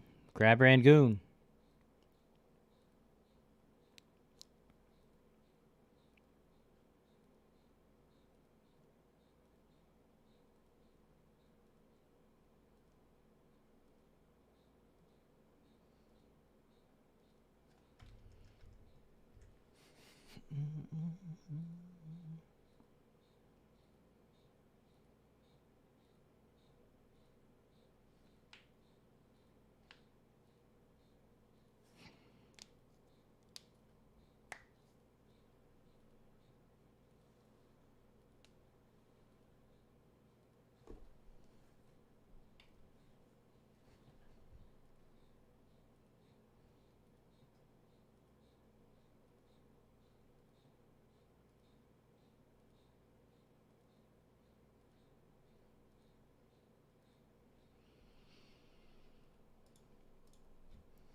Turning equity. First check back, we're just going to go polarized and then peer on the river. I think, again, we're just going to bet. I think that, like, it's pretty safe and easy value bet here. Villain doesn't really have queens. Villain doesn't really have queens. They got that one, though. Got that one. Don't know where it came from. From the depths of hell.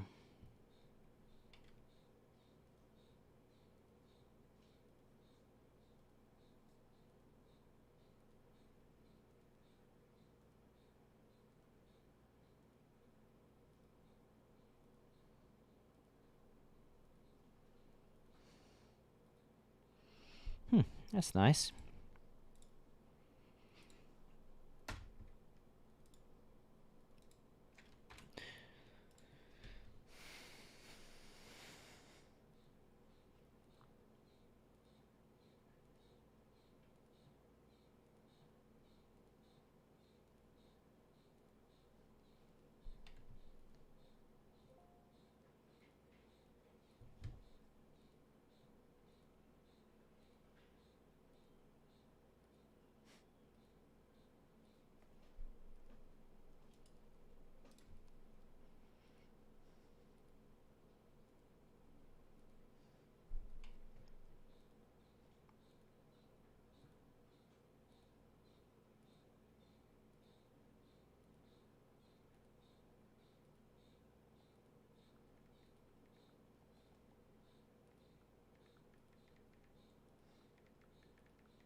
Isn't playing against good players fun, guys?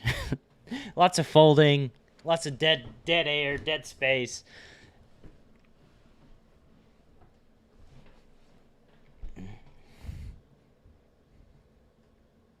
Do have the catbird seat on player number 6, so that's nice.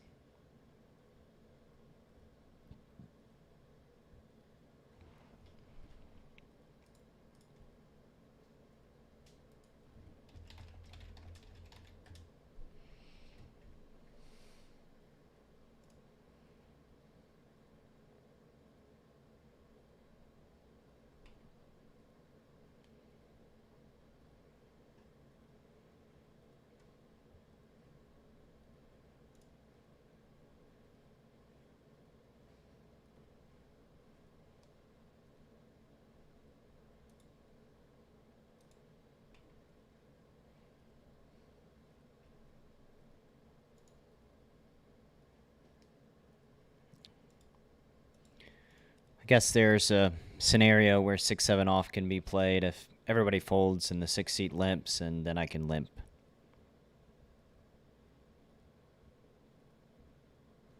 Ah, so close. So close.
Oh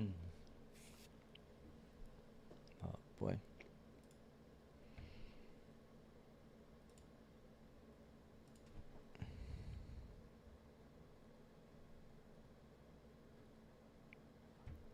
Would I be interested in doing it at a micro stakes level once for you? I mean, I don't know. I think that's a question better posed to Jonathan Little, support at pokercoaching.com. Like, if that's a request, then, I mean, I can play. I can do that. I just don't know. I don't know. My preference is to play the 1K.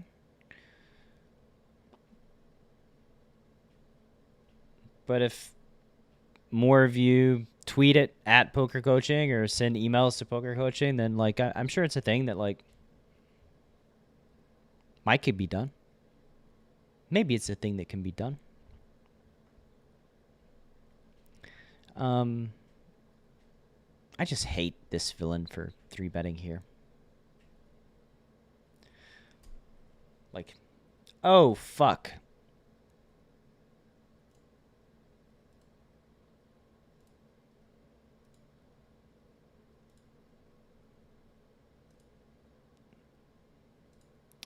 Well, I guess I hate them, and also, well,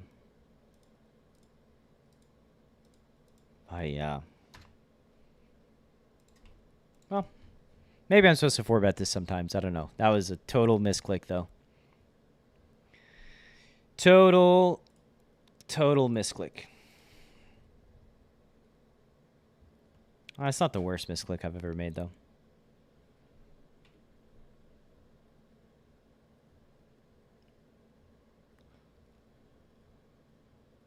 So many Crab Rangoons just out the window.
This is like bottom of my opening range from MP. I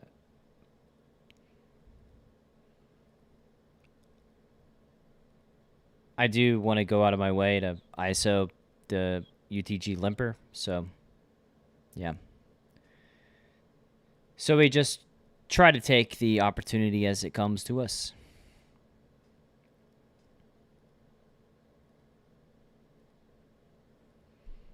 And that's just okay.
want to go polarized on the river to eliminate thin value bets like King Jack, King Queen from villain's perspective. I think if I go small, then like it's just. I mean, I guess one of the merits to going smaller is that like villain can raise. Like that's actually not the worst. Going 30 there to induce.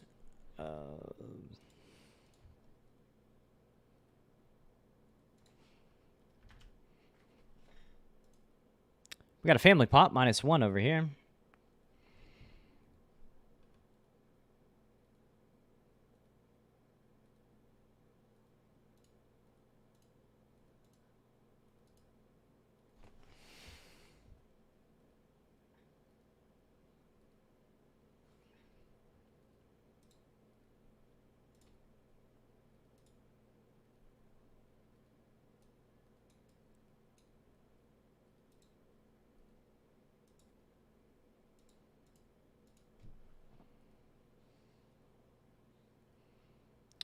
So we're plus 150 so far.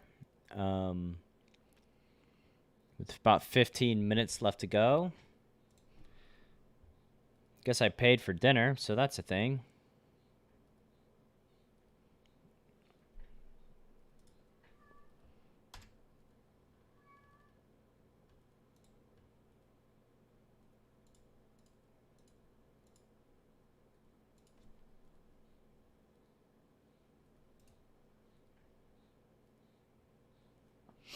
Eights is just going to be a pure flat here for me. Facing UTG, button is, or the big blind is a, they're a weakin'. A weak youngin'.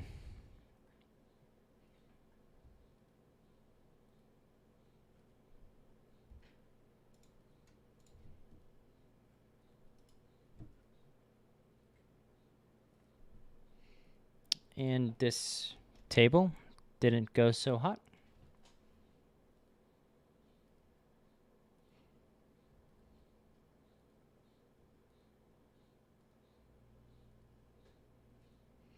Brrrr.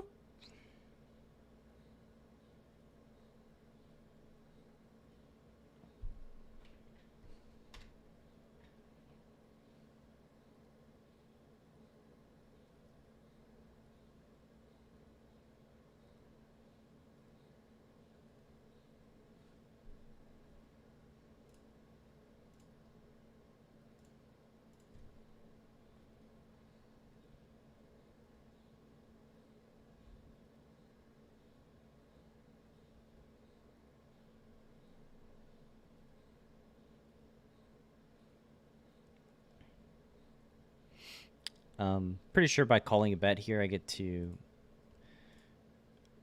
over-realize equity in a lot of instances when villains check back here. The turn tripping is quite not good for me. Actually, there's a real case to be made for calling down, I think. Yeah. Kind of regret folding now. I think villain's going to over-aggress on the trip's turn, and I don't think they're going to have many ace highs. And so they have 24 combos or so of, like, nutted hands or overpairs value. And then they're going to have some, like, 7x as well, so call it 35 or 40. And then just lots of bluffs, like lots and lots and lots of bluffs.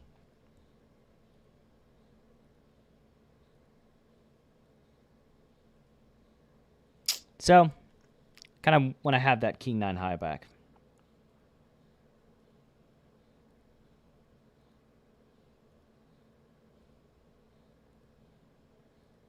But folded without thinking about it.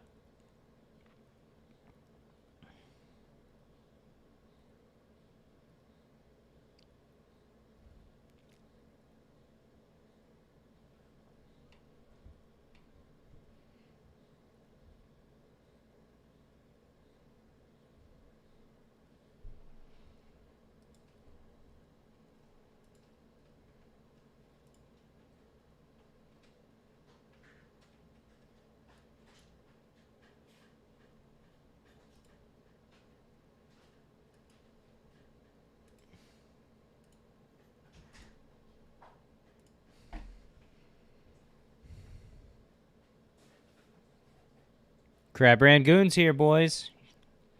No, that means it's almost time for Nom Nom. This box show like this? Well, not that bad, but all the cats laid on it, taking turns, so.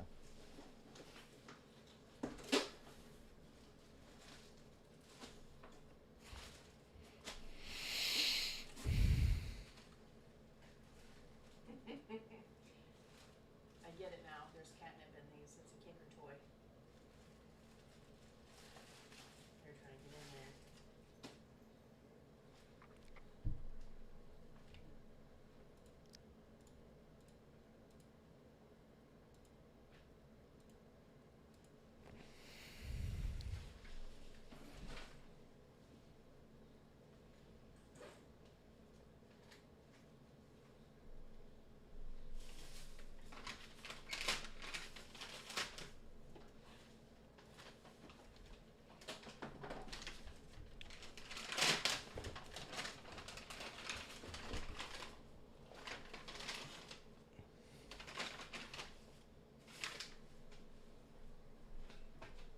Sphilin is a passive fish, so, you know, we got a chance. Oh, baby. Now we got a gutter. We got more than a chance. We got possible hope.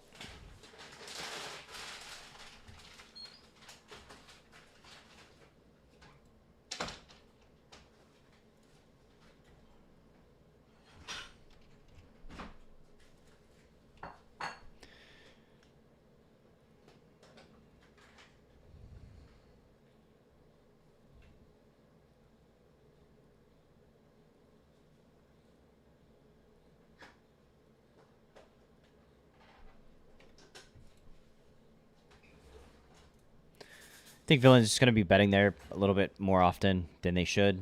And since they're recreational player, I think they're going to struggle to defend as appropriately as they should as well. So check raising just kind of goes up in value. Although check calling is probably just okay too.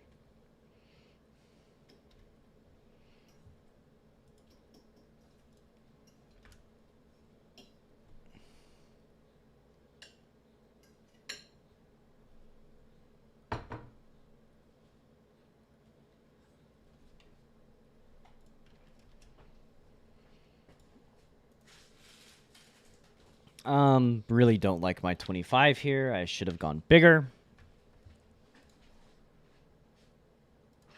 Bigger is better.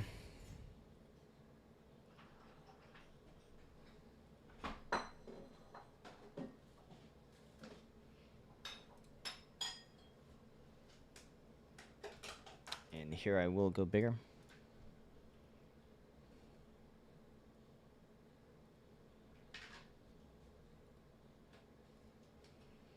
Now, as long as this guy that hasn't 3-bet thus far doesn't squeeze, we'll be okay.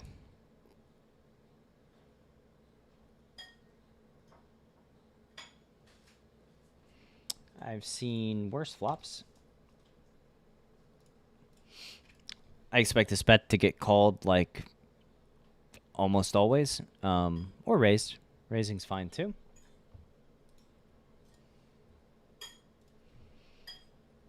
It is nice.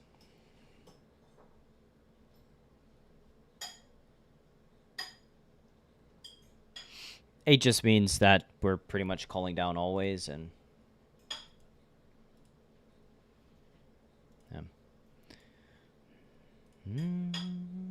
Rock of Ages. Yeah, so not folding.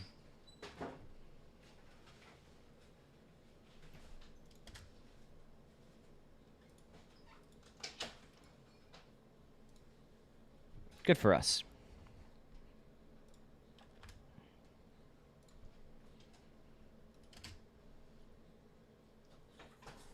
Good for us. We deserve it for Crab Rangoon. You didn't get Crab Rangoon. What? I didn't order that. My wife didn't order Crab Rangoon, boys. I think it's is a tragedy, and I don't think we should stand for it. Order your own dinner next time. I'm quite upset right now. Facing the big bet in a stop and go line, like, yeah, we're just gonna call on the overcard river. Well, good for you, Mr. Man, making your 2-pair.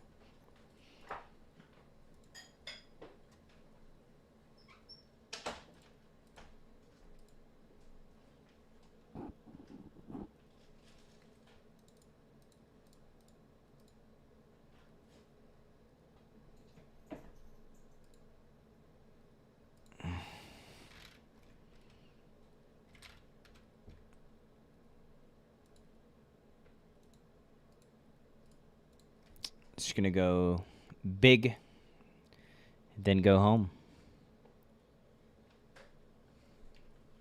For those of you that waited for the grand finale, well done.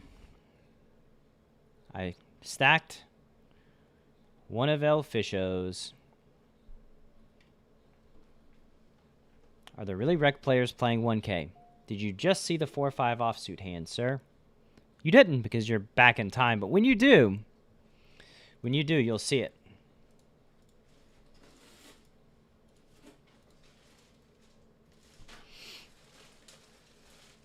Anybody that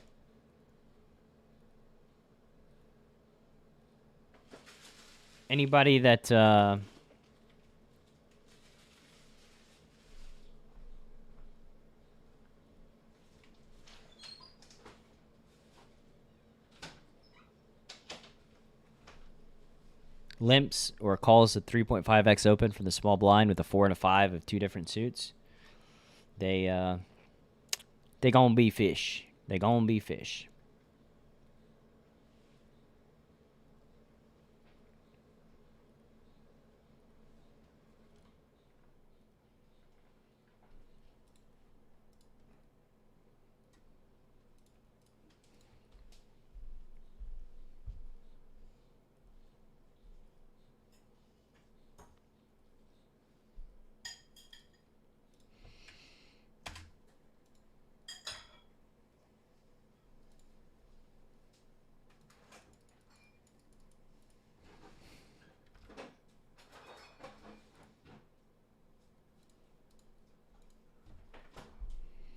Going polarized here on the turn with my 8. It's hard to have a lot of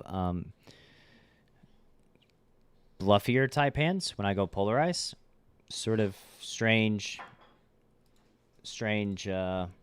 raise. Don't know really what to make of that, but okay. Polarized bets tend to not get raised, but they showed me.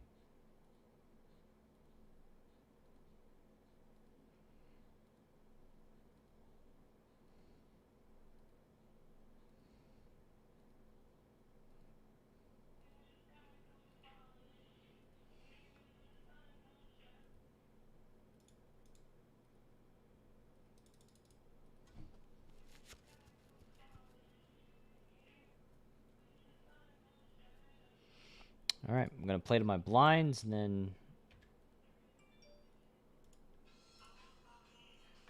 then we'll move along, ladies and gents. For those of you keeping track, I'm plus 700 here, with a chance for more and less.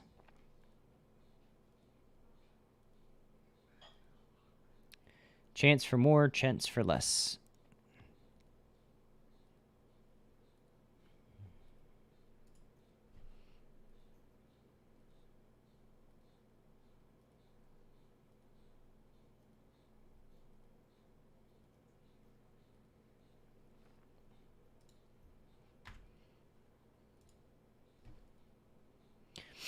Villain shouldn't have a lot of, well, never mind.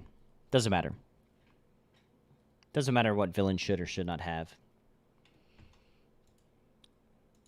All right, my headphones are dying, so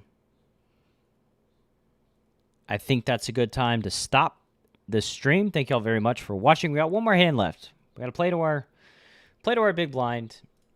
Who knows what might happen while we're all racked up in our chips, and well, we're going to play another one. It's not over till it's over.